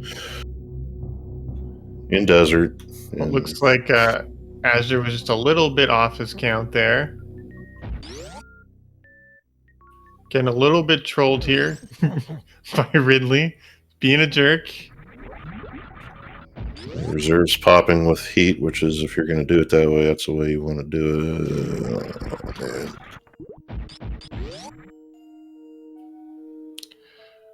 That happens, unfortunately. I guess maybe his count was just maybe one off, and then sometimes Ridley, even when he's dead, can be tricked into doing a pogo, and that's what happened there to Azure. And then when he's doing a pogo, you're gonna have to jump into his claws, and it's a lot less comfortable. Yeah, I read something about a place you can stand. It's a little lift of halfway into the platform, but again, it's something I've never really figured out, 100% how to get this thing to work.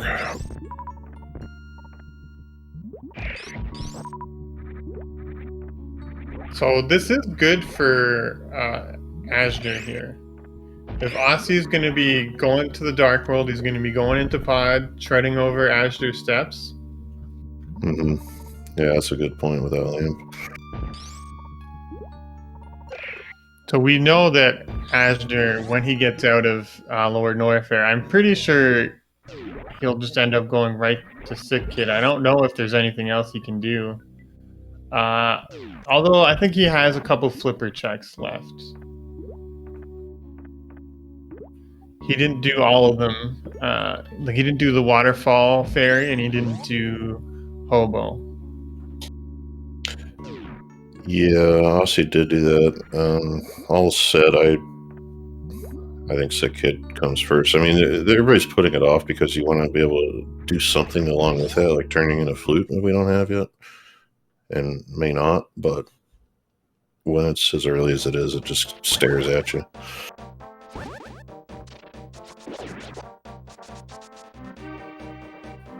As they're choosing to get a few more super missiles here.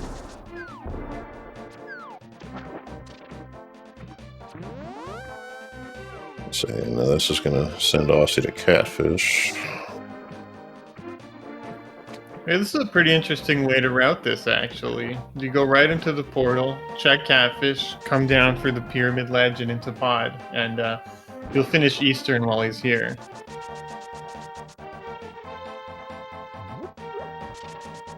I'm thinking about this. He could have done that with a fake flipper. I mean, I know he has the flippers, but you could have done it with a fake flipper that way too, and that way you don't have to do that ladder hop thing that he did before, right? Yeah, but the ladder hop thing looked cool, and I've never seen it before. I don't know, just now I'm just trying to think, which is faster. I mean, if you want to be in Pod, yeah, I guess it depends what you want to do, but...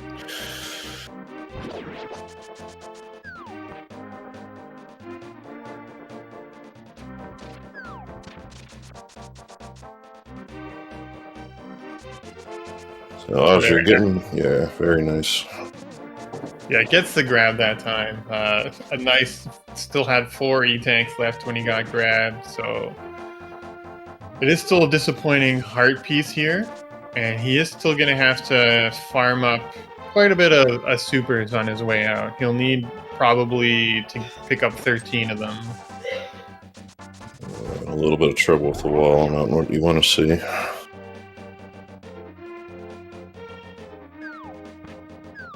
You're going to need supers in a big hurry.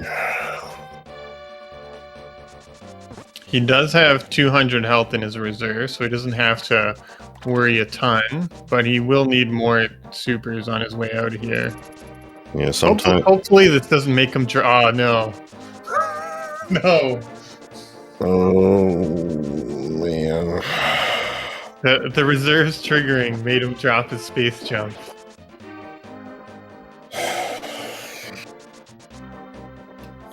I actually hated it.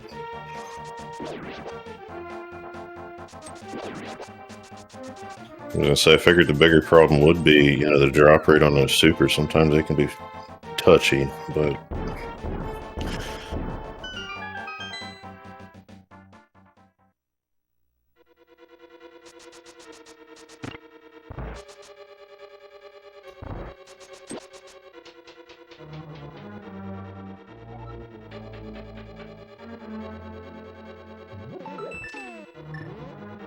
whether it matters in the overall picture, it's like you said, Steeman, we're still going to see, as of right now, Aussie going through, the empty pod and all that.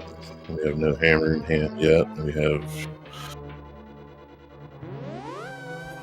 nothing else. And like you said, also, he figures a lot of this could be viable. And, Varia just got missed somewhere, and that lamp is the key to things, and so far, at least, it's not.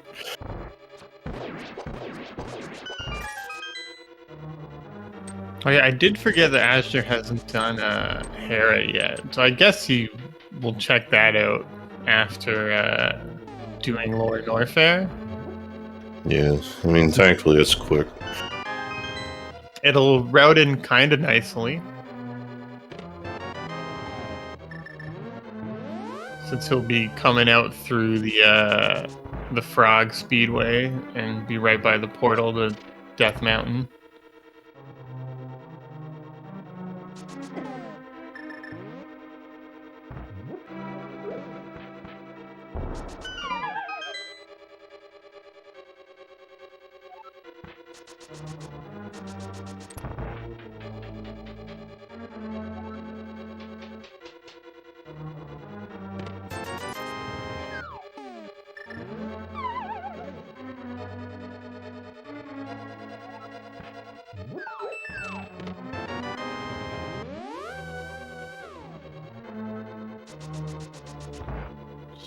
Quick flash before round 3 for Ridley, for Oster.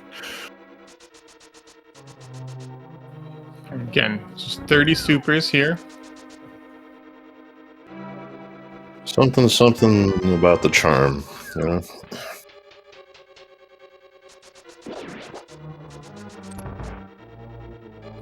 Got a kind of awkward RNG there from Ridley where he did some back bounces instead of coming towards him. So Azure wasn't able to roll under and had to... Alright, Ridley should be dead here. Yeah, he wasn't able to roll under, and then that gave Ridley enough time to go into some swoops.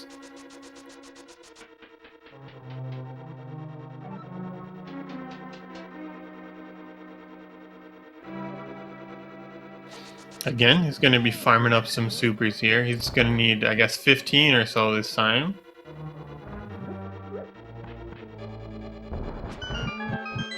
$15? Well, assuming that he would want to... He's going to need to farm 15 of them.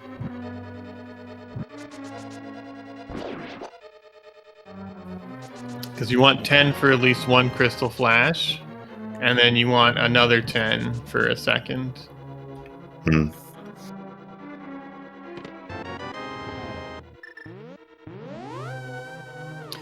saw even Aussie, who had another E tank and another reserve tank, needed to do 2 crystal flashes.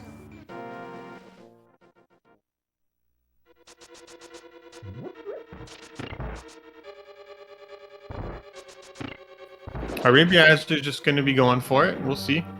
Oh no, he's resetting the room.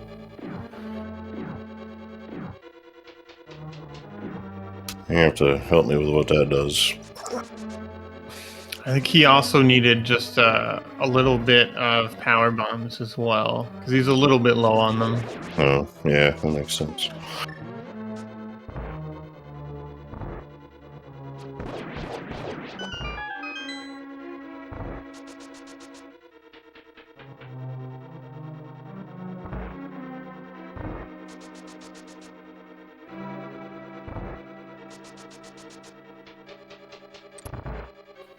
Okay, with this much health, I think Azure should at least be able to make it through Wastelands or so.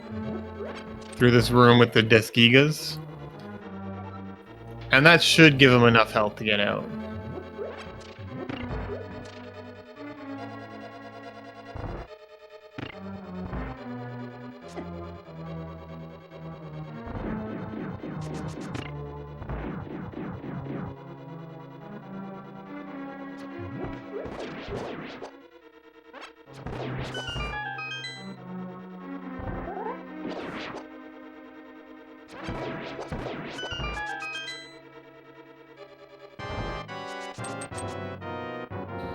Yeah, I was wondering, he timed that really close. Yeah, I realize I haven't been saying anything here because I'm staring at this like I'm nervous.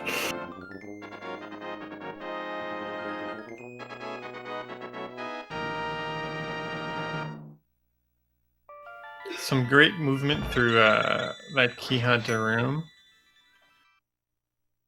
Yeah, I would hate to be doing this with screw attack or without screw attack. I mean, I already do, but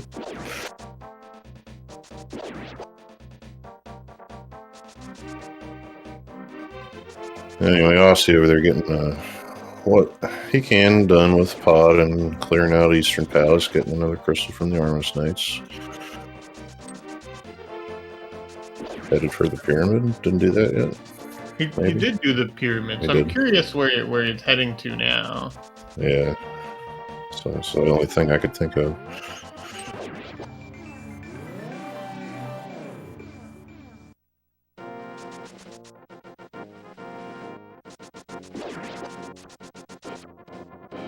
So it's usually faster to mirror at the end of all of that, but or when you're leaving Eastern, but Oh, okay, I understand now. He's trying to save his portal in case this is like the hook shot. oh, yeah, that would have taken me a while.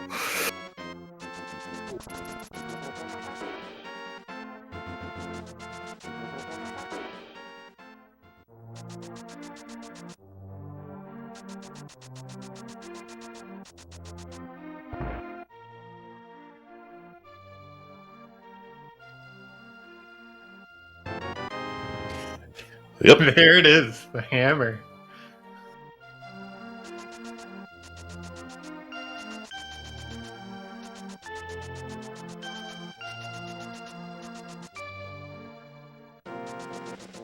So that's a hammer, which we found here at about 88 minutes, 108, sorry.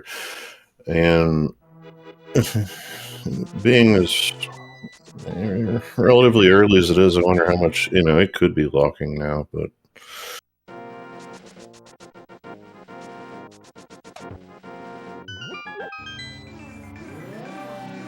That does open up finishing pond, doing Skullwoods. So now we're just missing. I guess we're just missing the myths. Maybe a medallion, maybe the hookshot. Yeah, if we have to do mobile and bouncy stuff here in SMZ3, that'll be a thing.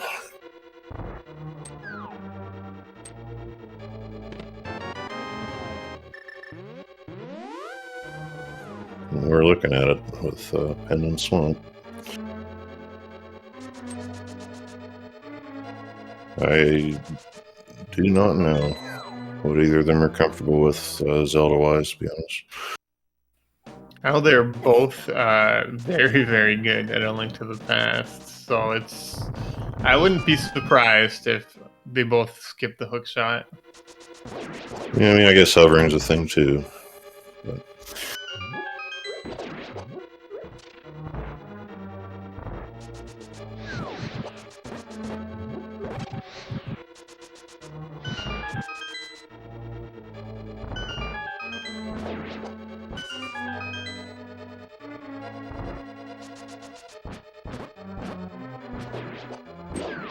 yeah, we're gonna need some minutes, and we might need ether. Oh no, Aussie. No. Got grabbed by the wall master. You know, something like that happening to you almost seems tame compared to everything we just saw. Plus for us, it'll help tighten this thing up a little bit.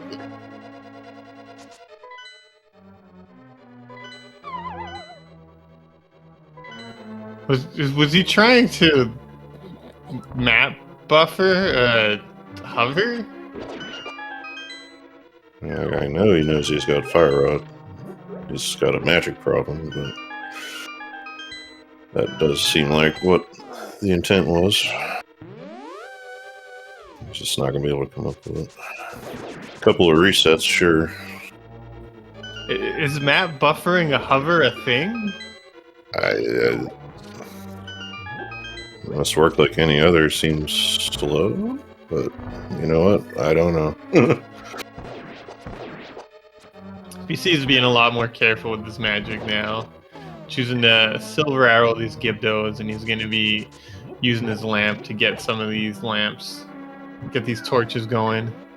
Yeah, it's hard to read that bar sometimes, and then I swear, even sometimes when you know exactly how much magic should be in that bar, based on what you use, for some reason you just wind up short on a fire rod shot sometimes. I've done it in GT. I couldn't tell you.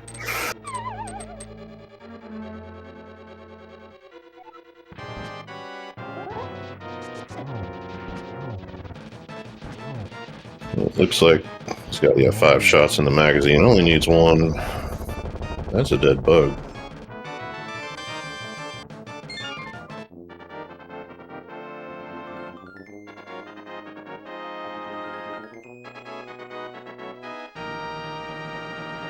Crystal number 4 for Aussie. Never mind. 5, 6. 6? I'm blind. 5. Skullwoods. Yeah, I can stream. Yep, just pod, which we know we can do, and TR, which we need mitts and potentially a medallion.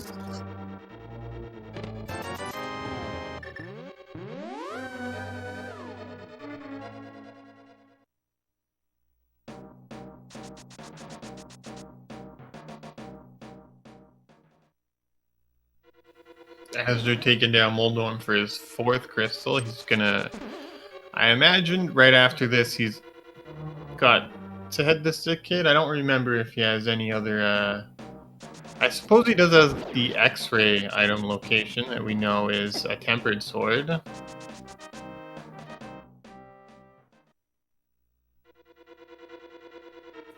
But that has to be slower than checking Sick Kid here.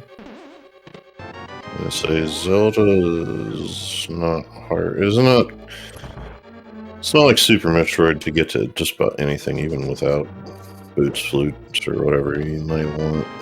It's like he wanted to go Sanctuary and mistime the menu. Yeah, that happens a lot.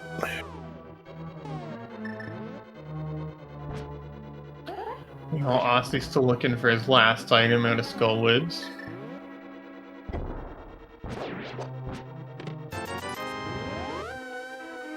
Just a 20, but you don't want to leave it in here, that's for sure. Master just about to get the hammer.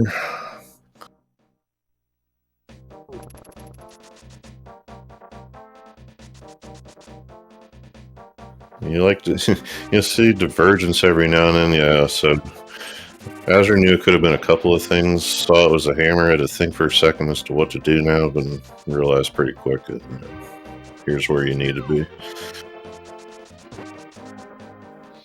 It is pretty nice for Azure that it wasn't the hook shot. Yeah. Having to go all the way through Meridia again would have been pretty rough.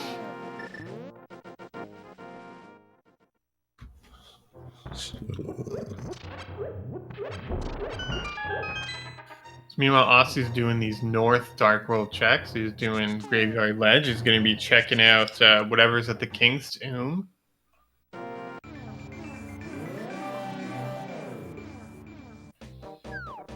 So, King's Tomb, still incredibly out of logic. We're still looking for that Varia suit.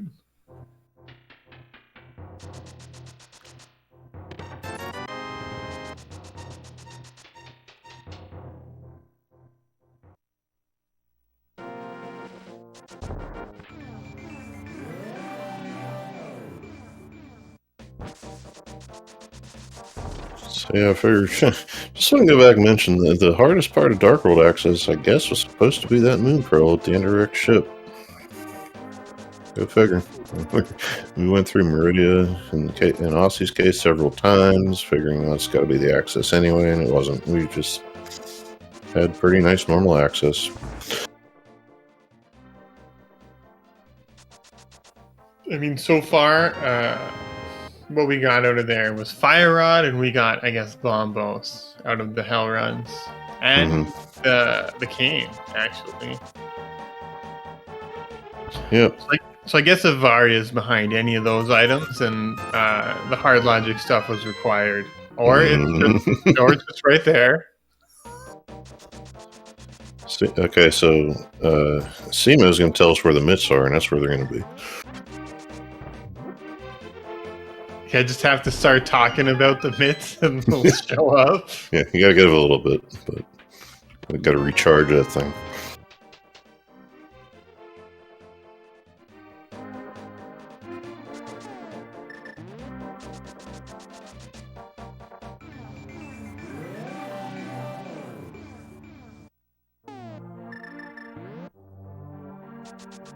But down goes the bug for Ozger.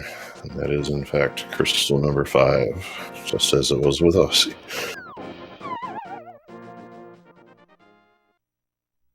I wonder if Ozger goes straight back to pod here. It's an item, isn't it? It should be.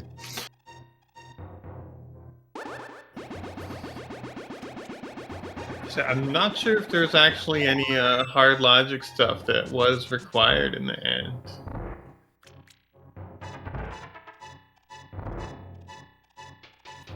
You know, I feel like it's 50-50. You know, like half the time hard logic stuff is required and it's terrible.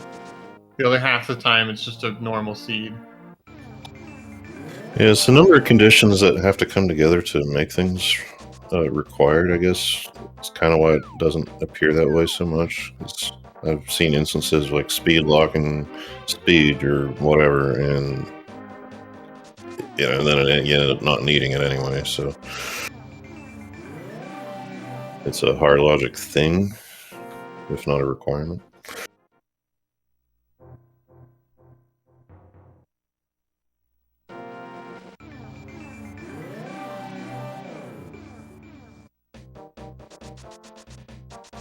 So we see Aussie choosing to do the loop from the Village of Outcasts, whereas Azure is just kind of heading to a more dense location a little bit quickly.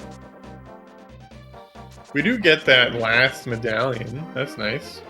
So you don't have to worry about whatever Turtle Rock might be. Yeah, Saberman in chat. We do still need the miss to even check that, but we're close. Go minus 1.5. I mean, go mode mitts is pretty. That's a pretty nice mitt. That's a pretty nice go mode to get. You get to skip a lot of stuff, a lot of checks people don't like to do. Yeah, absolutely. Well, no more medallion questions. Let's go -1. Oh, wait. Oscar's had that this whole time, hasn't he?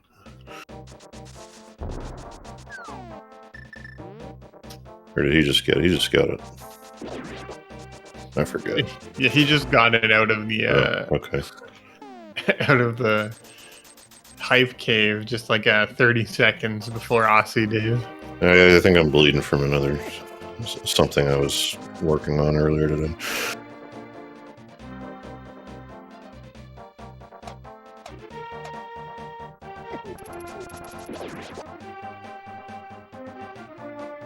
It's going to be interesting to see where people go from here. I would be tempted to maybe try Death Mountain. It's a pretty dense location. Yeah, you like to have a hook shot before you go do that, but there again, just like GT, maybe these runners don't care about being able to do that whole cave. It looks like Asger is going to be dipping Swamp. This is interesting. Hopefully this works out for him. Get a magic fill real quick here. Not a bad idea. It's half magic not yet found.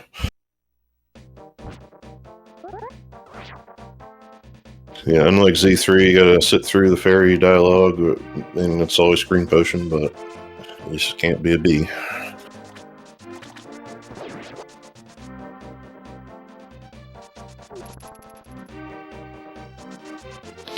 So without the hook shot, there's just the first chest behind the bombable wall. I forget the name of that chest below the big chest in Swamp. Compass And then room, okay, the compass chest, and then there's two more on the left side.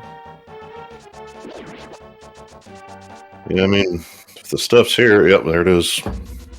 Well, We're tag team. Yep. I don't know how long Aussie waits before coming in here. I really don't. Let's see. You mentioned the mountain being a thing and all that, so we'll see. But this is good news for Aussie. now let's see if Azure can hover or Moldorm bounce. That's the only thing standing between him and go mode.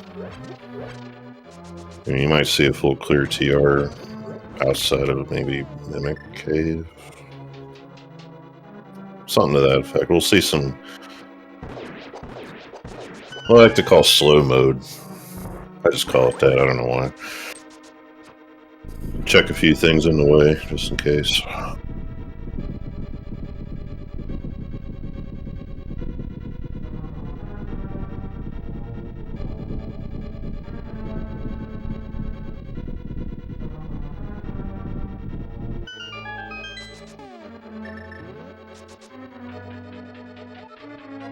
I love coming in here calm and hard mode. Every time I do, there's a bunch of stuff that makes me real glad I didn't play it. You don't want to play the hard modes? They're Yeah, so fun. No, they're great, yeah. This is a hover seed. What's not to like? I mean, could have a Mimic Clip seat. That was a fun one. Yeah, but I can mimic clips, so I don't mind. I mean, I can now. I learned. And I should be able to hover. Like, I can jitter like nobody's business. I can do single frames all day. It's just for some reason it doesn't want to work on my setups.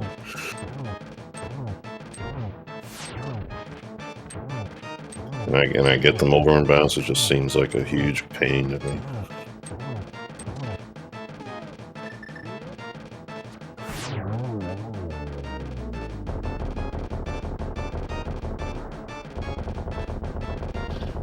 I think in this case, like, if you can hover, you commit to this definitely. And even if you can't hover, you just kind of do everything you would normally. Like, you finish pod, you do TR, you go into GT, because the hook shot can be in any of those locations. Oh, yeah. Yeah, GT especially.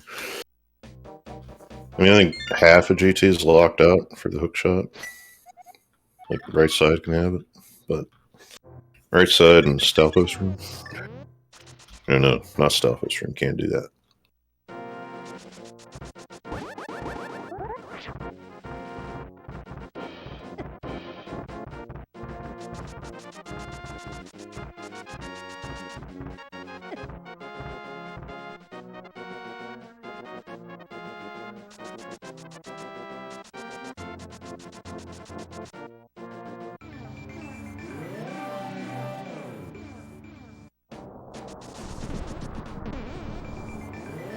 Yeah, so it does look like Aussie's making the play I talked about before, heading to Death Mountain. We know it's a dense location.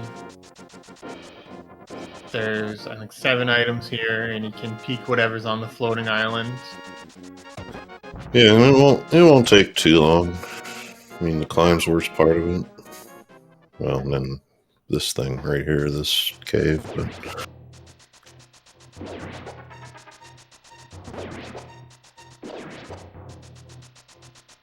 However, Osher's going to be able to make this time up. Chat is talking about if Varia is necessary, and it really shouldn't be at this point. Although, the only thing I would be worried about is if you forget that you don't have Varia and you damage down too far on Mother Brain.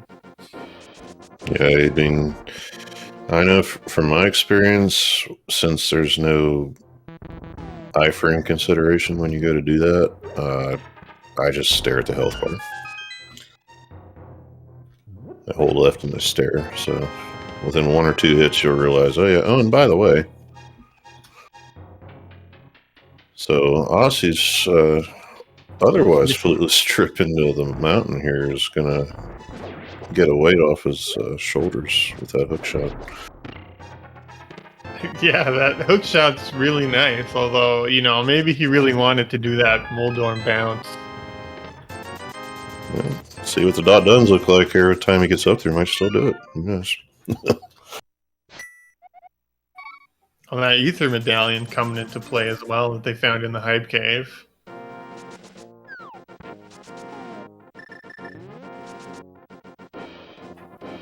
It does look like he's going to be taking that hookshot right to Swamp.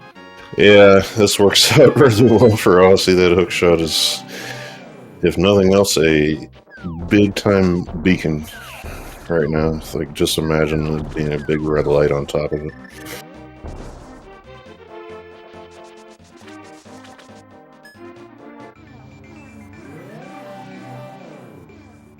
We still haven't seen a fourth sword now that we are having that discussion.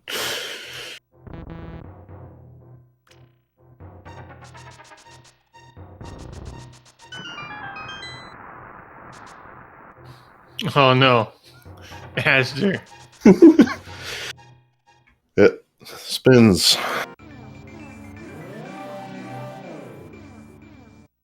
It's another benefit of the hook shot, I guess. It's one of the classic blunders. You know, never start a land war in Asia. Never go up when you don't have the hook shot in the TR fire rod locked room. Yeah, if you're playing Z3 and having quick swap as Aussie is now in go mode at 208.15, you'll be more cognizant of the fact you don't have a hook shot when you go cycle through it enough. But here, yeah, that can happen.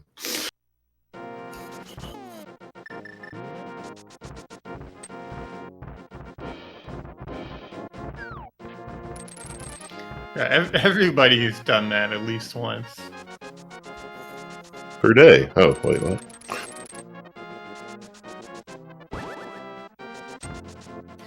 It's not very often that you get a seed with no hook shot.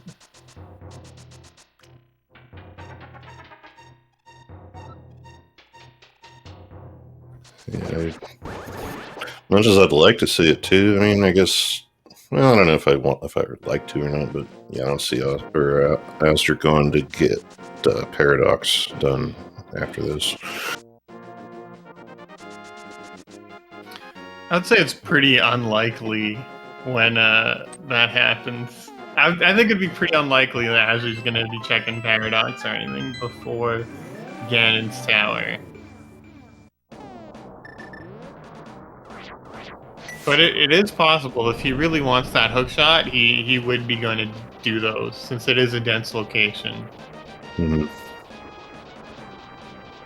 Yeah, hookshot is always logically required if by nothing else, then Moldrum 2 and the subsequent chest.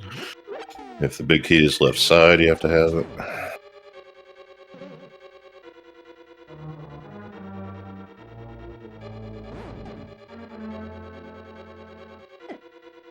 So with that big key here in TR in the lava room, that's not going to help anybody save any time.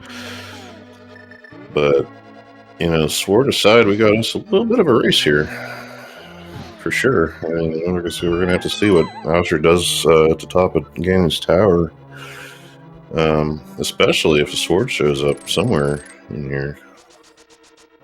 Like, I do see him clearing Laser Bridge.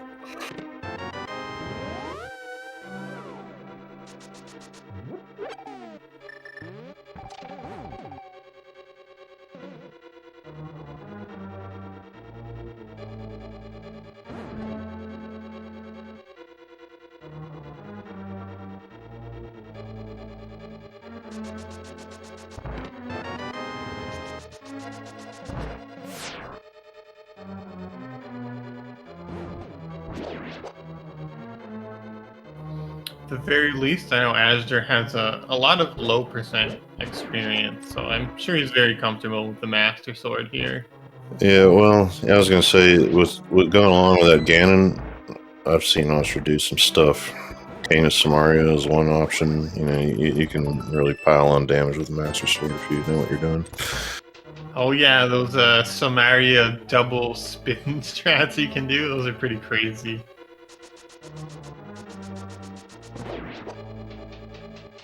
I mean, I'll admit I just don't see much of Aussie's work because it typically runs SMZ3 where I do as well, and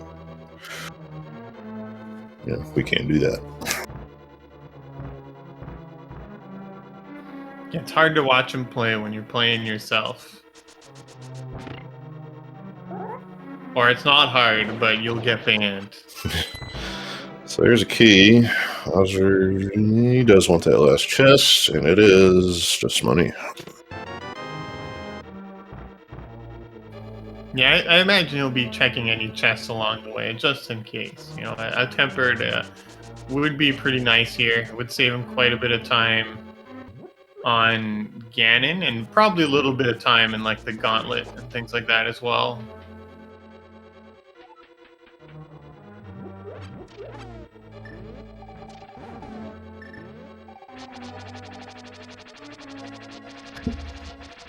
Ausher does not like waiting. See those sword swipes? Looks like he's practicing his hovering already. Yeah. And then that's something else. I can do that, but like again, just doesn't translate to anything useful for me. I'm gonna go backdoor stress. Gonna have to be very careful here. Ugh.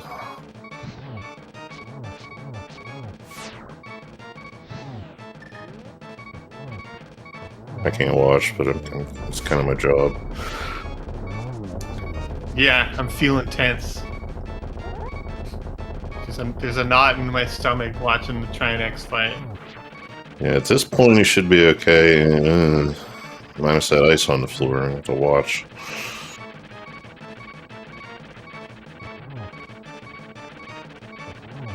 Taking it nice and safe so far. Yeah, as safe as you can call a hammer. Okay, that's over. He wasn't trying to be too aggressive with the hammer. He opted not to go for a couple of upswings there. It's crystal number 7 in Ganon's Tower access for Ausher, and Aussie hot on the heels here with better equipment, so we'll see what happens here. Looking for that big T. You want to get some guesses in? Want to do the thing? 1 to 22? 1 to 22. I always guess number 1. It's going to be right there. The right chest and hope room. And for anybody who doesn't know, this is where we expect to get the big key to be. Ausher's going to bonk to the chest here, hoping for a hook shot or a sword or something. Just bombs. You know, I'd have done it. It was worth it. So, yeah, Just waste of time hovering the other chests there, and it makes perfect sense, especially now. We knew how close that hook shot actually is to him as well. Yeah, try to channel the juju over here, but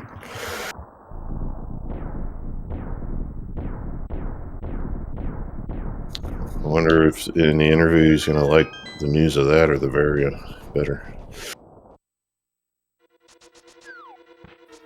You know, I don't think he'll care about where the Varia is at this point. Well, yeah, just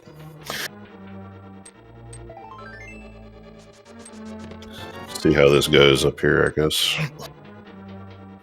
It looks like he's going Hope Room and then left here in He's GC. gonna, let's just say, yeah, left. He's gonna do a DM because no hook shot, I think.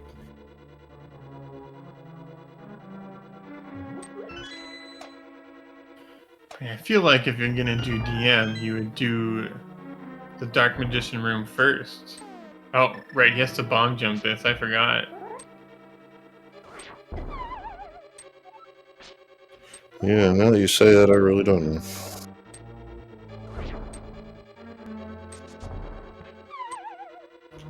I wanted to do it the quick way, but just ain't cooperating today.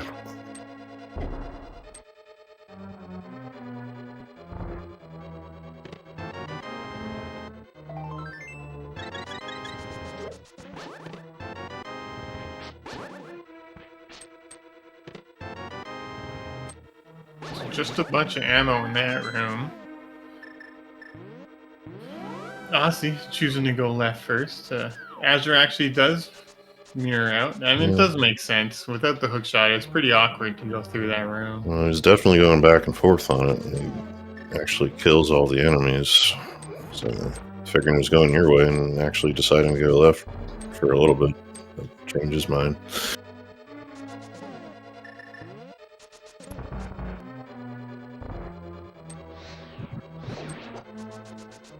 You know, or it's in tower. And everything's even.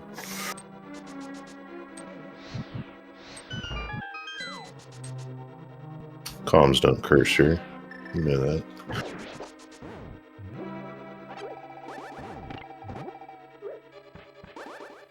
Convenient full magic drop there. Mm-hmm. Compass in the compass room.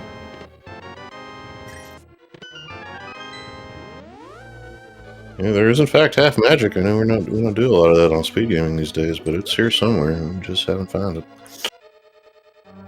Oh boy, dance!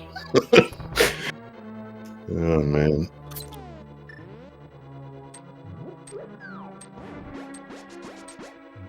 Oh, it was on floating island? Okay, I missed it. Thanks so.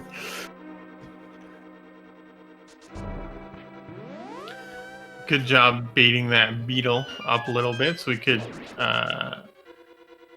bonk over. Instead of doing the vanilla way where you have to, like, move a statue and step on a switch. Good Austrian. I still can't do that blind.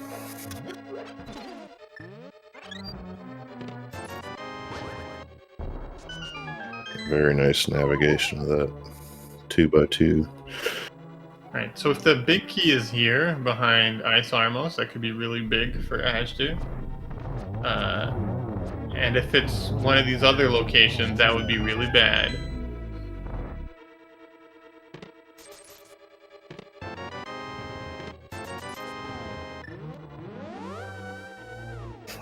Up there, no Austria, you know, it's gonna have to go full left. Well, now, I mean, there's a thought to doing tile room, but not with half the dungeon. If there's isn't there some kind of logical implication if there's a small key there in the behind Ice Armos? Because I know if you find a small key in the compass room or in the rando room, it means that the big key is going to be in there.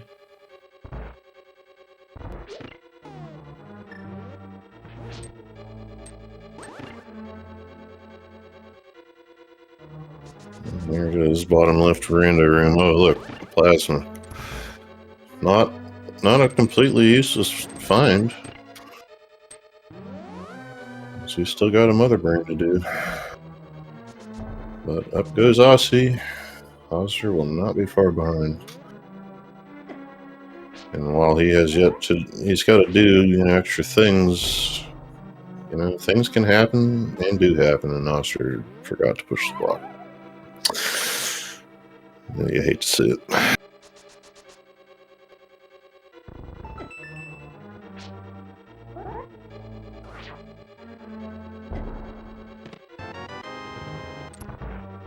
But, I mean, for real, gaming falls are a thing.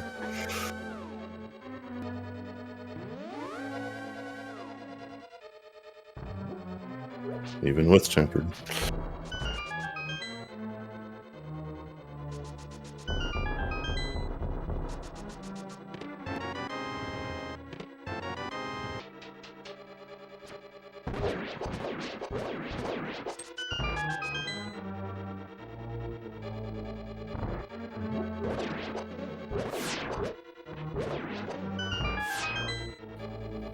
Asda should be able to put up a pretty strong gauntlet, despite being on Master Sword here. Mm-hmm. Yeah, let's say no matter what, we got a race, and no matter what happens by the end of this, they both ought to be, I think, pretty happy with this turn. And I mean, I know there's going to be some stuff to pick at, but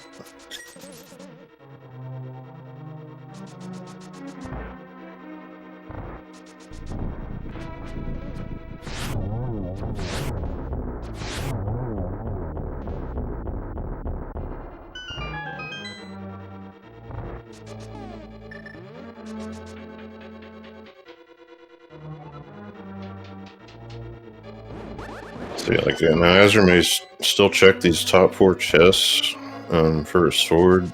He knows that the hook shot is off the table, though. With that big key being behind it.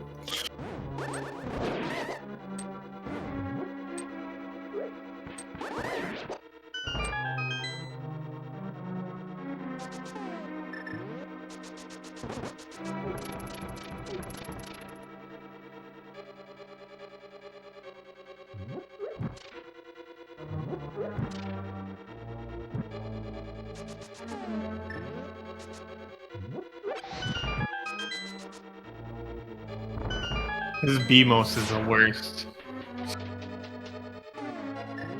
That one in the last room of the gauntlet. Yeah.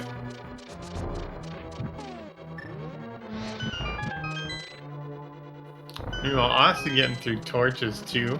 Going to kill the mini Helmas now.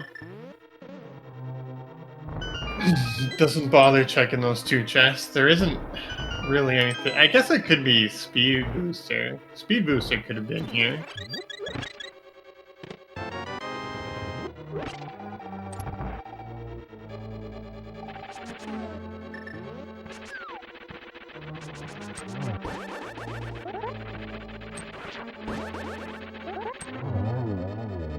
Yeah, actually, yeah. I mean, I'm trying to think of things to come up with, but it'll be not a short turn and probably not a very disparate one, because as far as the tricks you can do, both these runners are pretty well versed in them, like baby skip and zip skip and all that. But yeah, without high jump boots, Asders probably won't be making an attempt at the baby skip. We'll see if Aussie goes for it.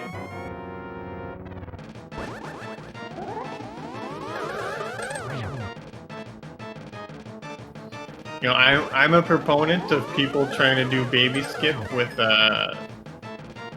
less than the optimal equipment. Like, I want to see people doing it with just high jump boots or with nothing at all. Taking down Aga 2 there pretty quickly. Pretty healthy set of patterns there.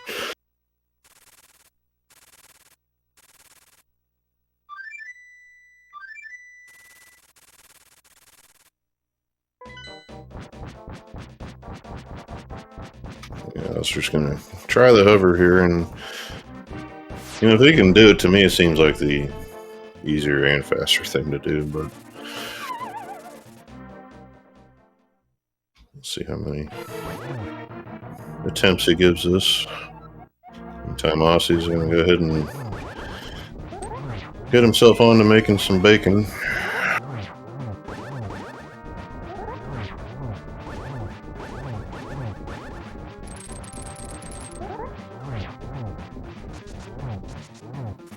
Very nice.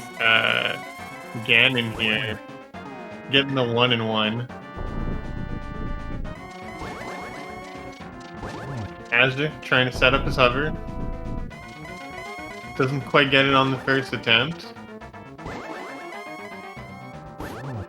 Yeah, I think what I just saw there is maybe my problem too, where when you go to push, down or whatever direction with the one hand, it kind of throws off what you're doing with the other hand.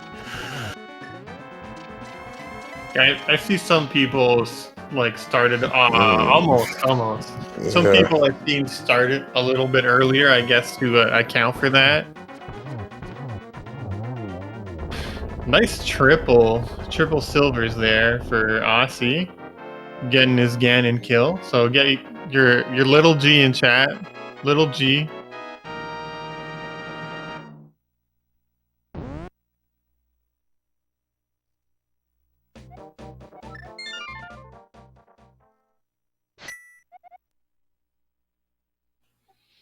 Doing the save and quit there. So you save and quit here because you want to keep that plasma beam. Mm-hmm. Yeah, I mean, I do it out of habit because I'm scared, but yeah, you can in fact keep the fact that you've killed Ganon. That kind of saves automatically somehow, I guess. But if you'd picked up anything in Zelda, it won't.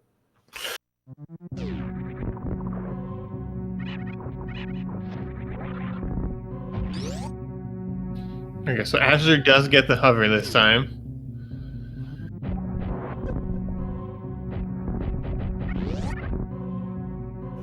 Aussie's shooting 100 missiles just because.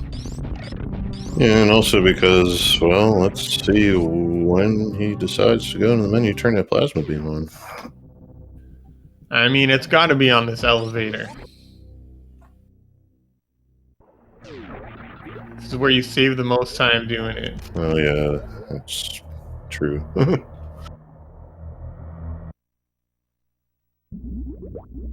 It saves some amount of frames. I don't know how many, but it does. Well, yeah, I mean, you're moving while it's fading, so yeah, it makes sense. I tell you, I'm not a Super Metroid main at all.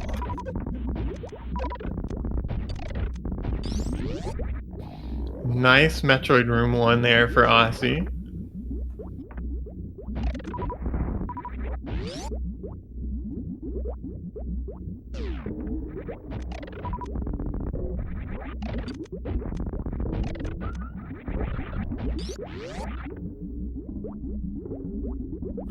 Getting through here without too much trouble. Oh, missed. Okay. Got a backup super on that Metroid without losing any time. It's real impressive. Like I barely saw what happened and processed it when it was headed off screen, and they out here doing this in real time. Yeah, so he's using his screw attack here to damage down faster on the big hopper here. So you can use screw attack to reset your iframes. Doesn't look like he's going to be attempting the baby skip.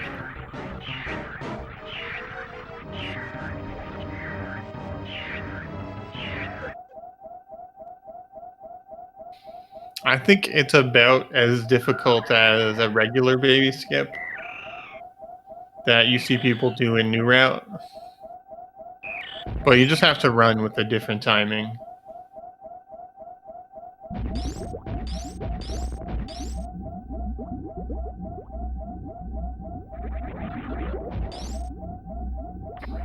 Azure, meanwhile, with a pretty nice Ganon so far.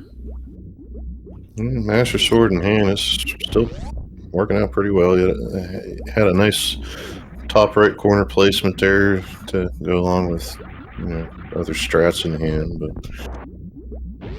that's it. Single G's, send them in for Astra. It's taking Ganon down here at 2 hours and 30 minutes, and I'm going to say something between these two runners. This is a good time that they're on pace for, no matter what, with the stuff that happened in this seed.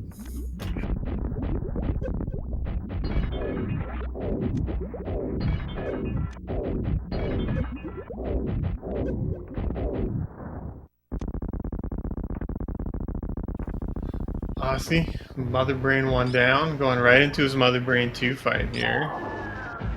There's just 20 shots with, here it's just 20 shots with like the full beam combo.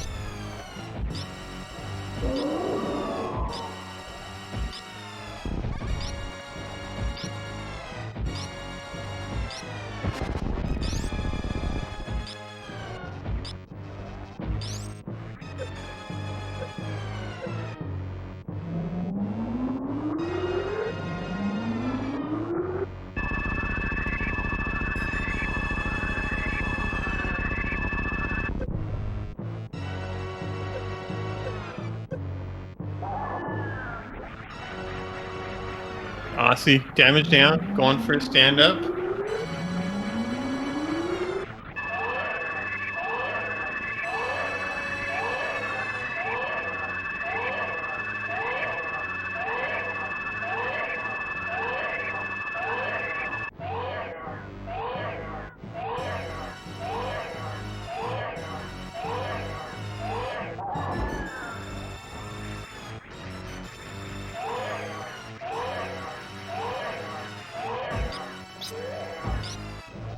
Yeah, Rando has definitely done some things tonight, because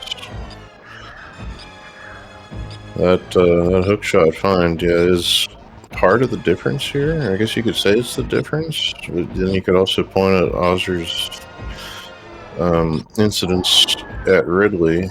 Even one of those doesn't happen. We're talking about a different race here, I think, and it's how it goes sometimes. But I don't know, it's like I say, for me, I think this is a good performance either way.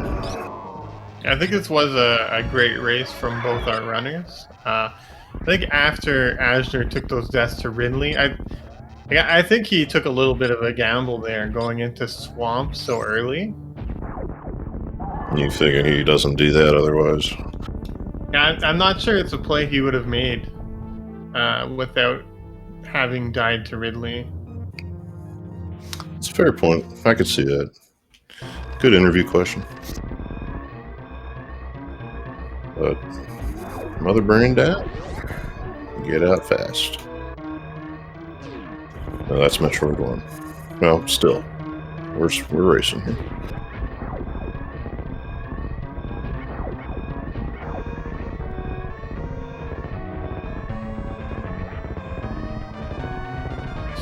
Having to do the slow way through.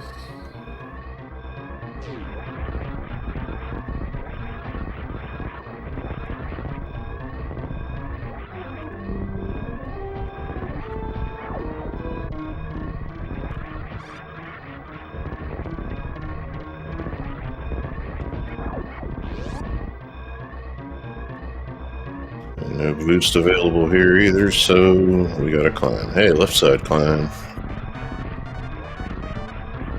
Well, yeah, the wall's right there. That is right, we're racing. Subskip for Oster, very nice. I always like seeing people do like a silly like spark, like they spark up the left wall or something.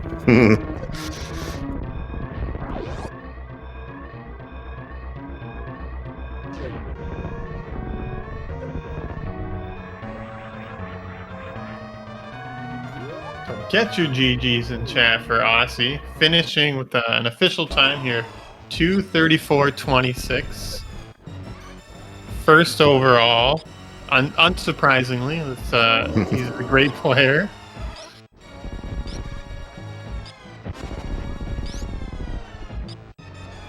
We'll see if he's joining us for an interview or not. We'll find out.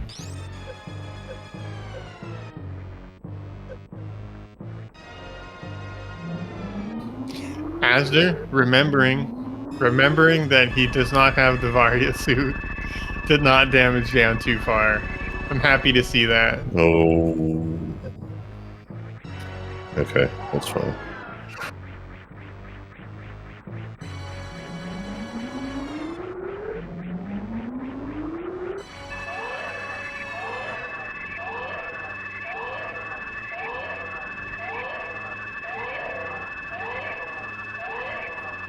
He's setting up his stand-up here.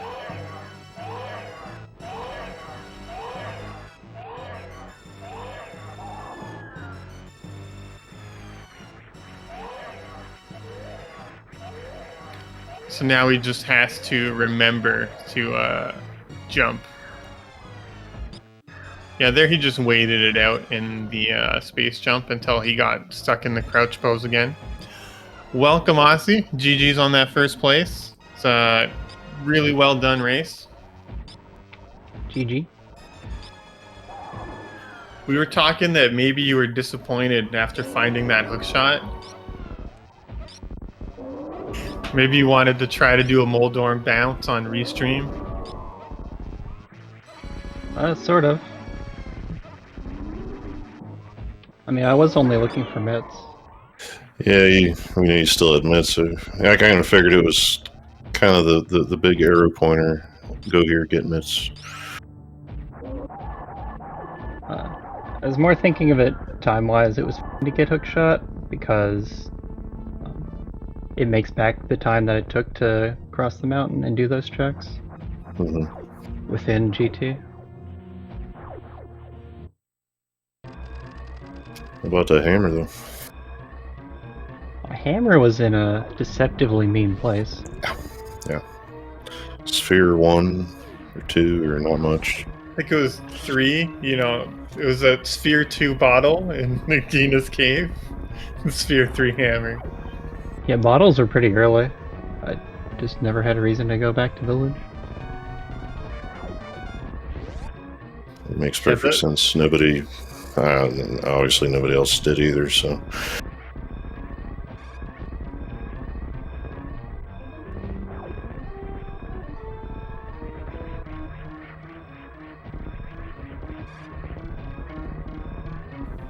But yeah, Asder ended up also doing the same thing, and I think that hammer also ended up being a last location.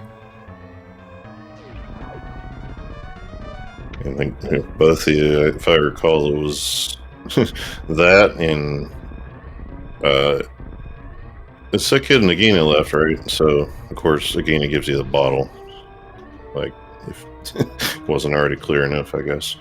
Thought it was kind of funny. Yeah, I didn't know it had to be Sick Kid until I was doing Pod. But at the same time, going to Pod without Lamp, like Meridia as Dark World access for Pod is so unlikely to be progression that Sick Kid almost made more sense.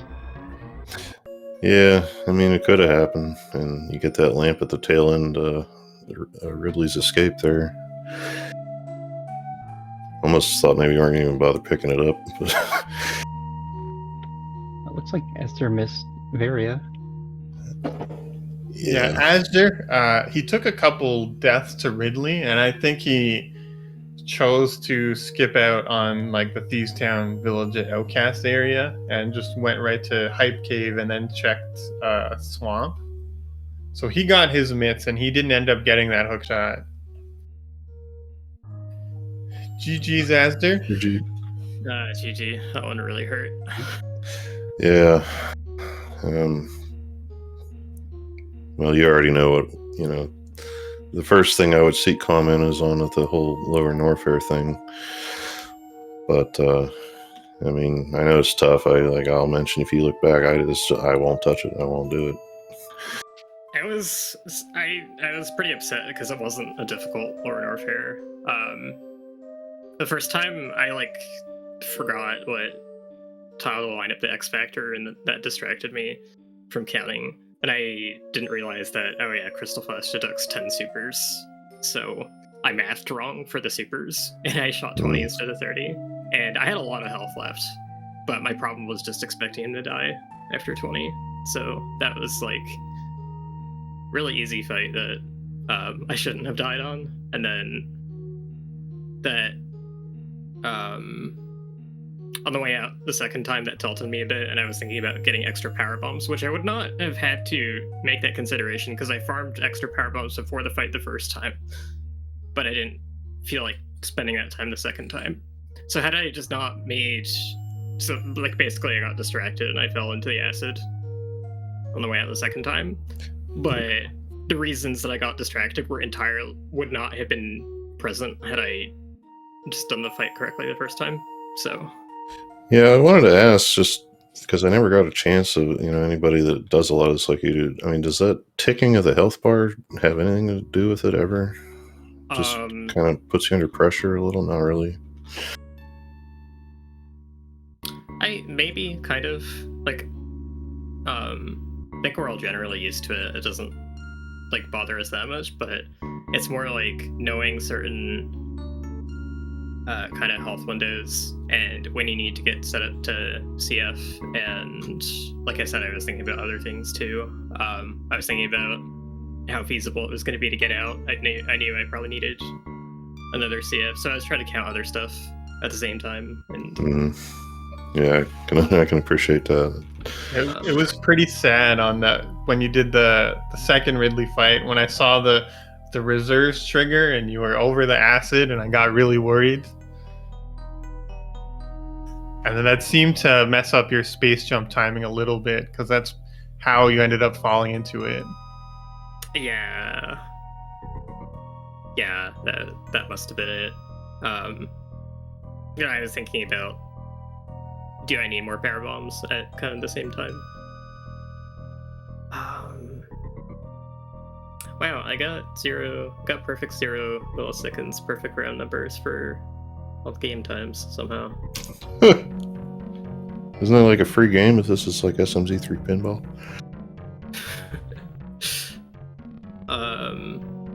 And like the mistake kind of probably evened out somewhat. I think I still lost more time than I think I still lost more time in Lower Norfair than I saved by Gambling Swamp. But yeah, I mean, I did want to see the collection rates here by the end of it, and I kind of expected this disparity.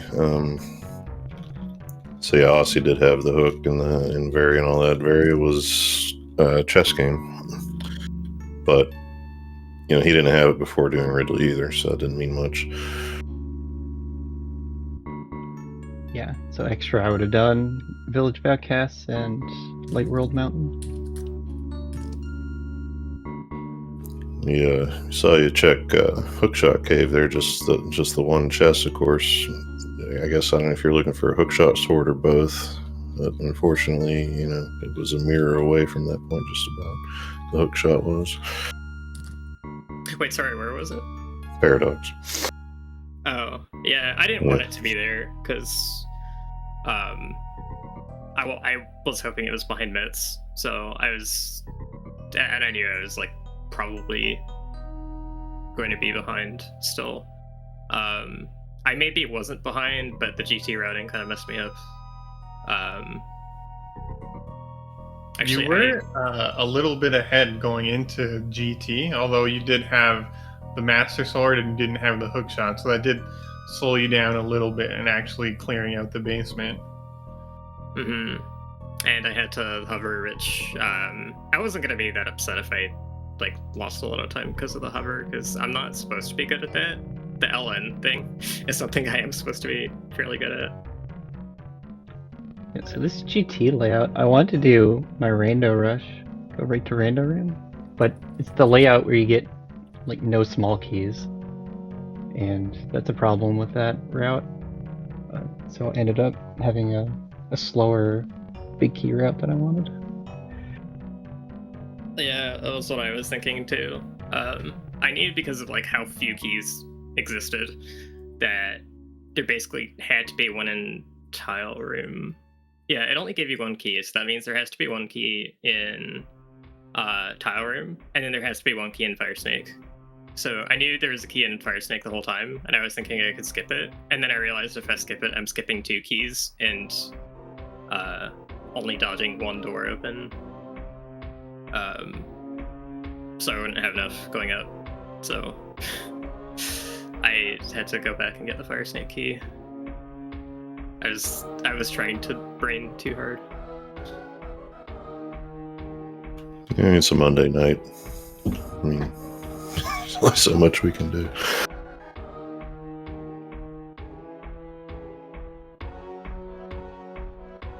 But yeah, I mentioned this before too. You weren't here, but I think it was a pretty good run from both of you, despite anything. I mean, and the dot dones in the room say as much, I think, too. 1 and 2. I felt like I played well mechanically. Enjoyed the seed. I felt like I played well until the Ellen deaths happened, and then I felt like I played really badly for the rest of the race after that, which makes sense. Oh, I guess somebody was going to ask, do you go to Swamp when you do, if not for those Ridley deaths? Oh no, I kind of mentioned that. Oh, you did? Okay, sorry. But I don't think there's like... I don't think I take like too long to get it. I still think I net lost time from the deaths. Yeah, I think like with how much we cleared, we tried to skip like a large amount of what's left of Dark World for an early swamp. Yeah, because you pretty much had to do everything else, like be thorough in SM, Rick Ship, Norfair, Meridia. I did like that I managed to stall going to Meridia until I got Moon Pearl. So I could sequence break to the pod from there. I was hoping I would get like hookshot across river or something, but I guess like with the hammer was actually available like that whole time, and I didn't know, so it didn't turn out to be that good. But at the time I was feeling good about it. Yeah, it seemed like a good play. Like it was a fairly dense location. You had the bow, you could clear out Eastern at the same time. Just unfortunately, there wasn't actually required progression over there. I think eventually Aussie did Meridia earlier and had just left. He didn't bother going to the Dark Worlds, and then he came back later, almost as like a last location before doing Sick Kid. Yeah, I was betting against Meridia being required, but Sick Kid was also really out of the way. Yeah, it's like there's a ton of different items that you can get that give you a reason to get that Sick Kid. Like you could get hammer or mitts or flute, and those would all push you in that direction. So like, why go there? Yeah, and that's why like Lore Norfair looked particularly good in the seed. I got my Desert, Mire, and Lore Norfair cleared with that variant. Yeah, that was nice. I wonder if we route. I feel like we probably routed very similarly up to that point. Yeah, there's just a couple of small differences in the order, essentially, that you two did things, but you were going through Lower Norfair at the same time, pretty much.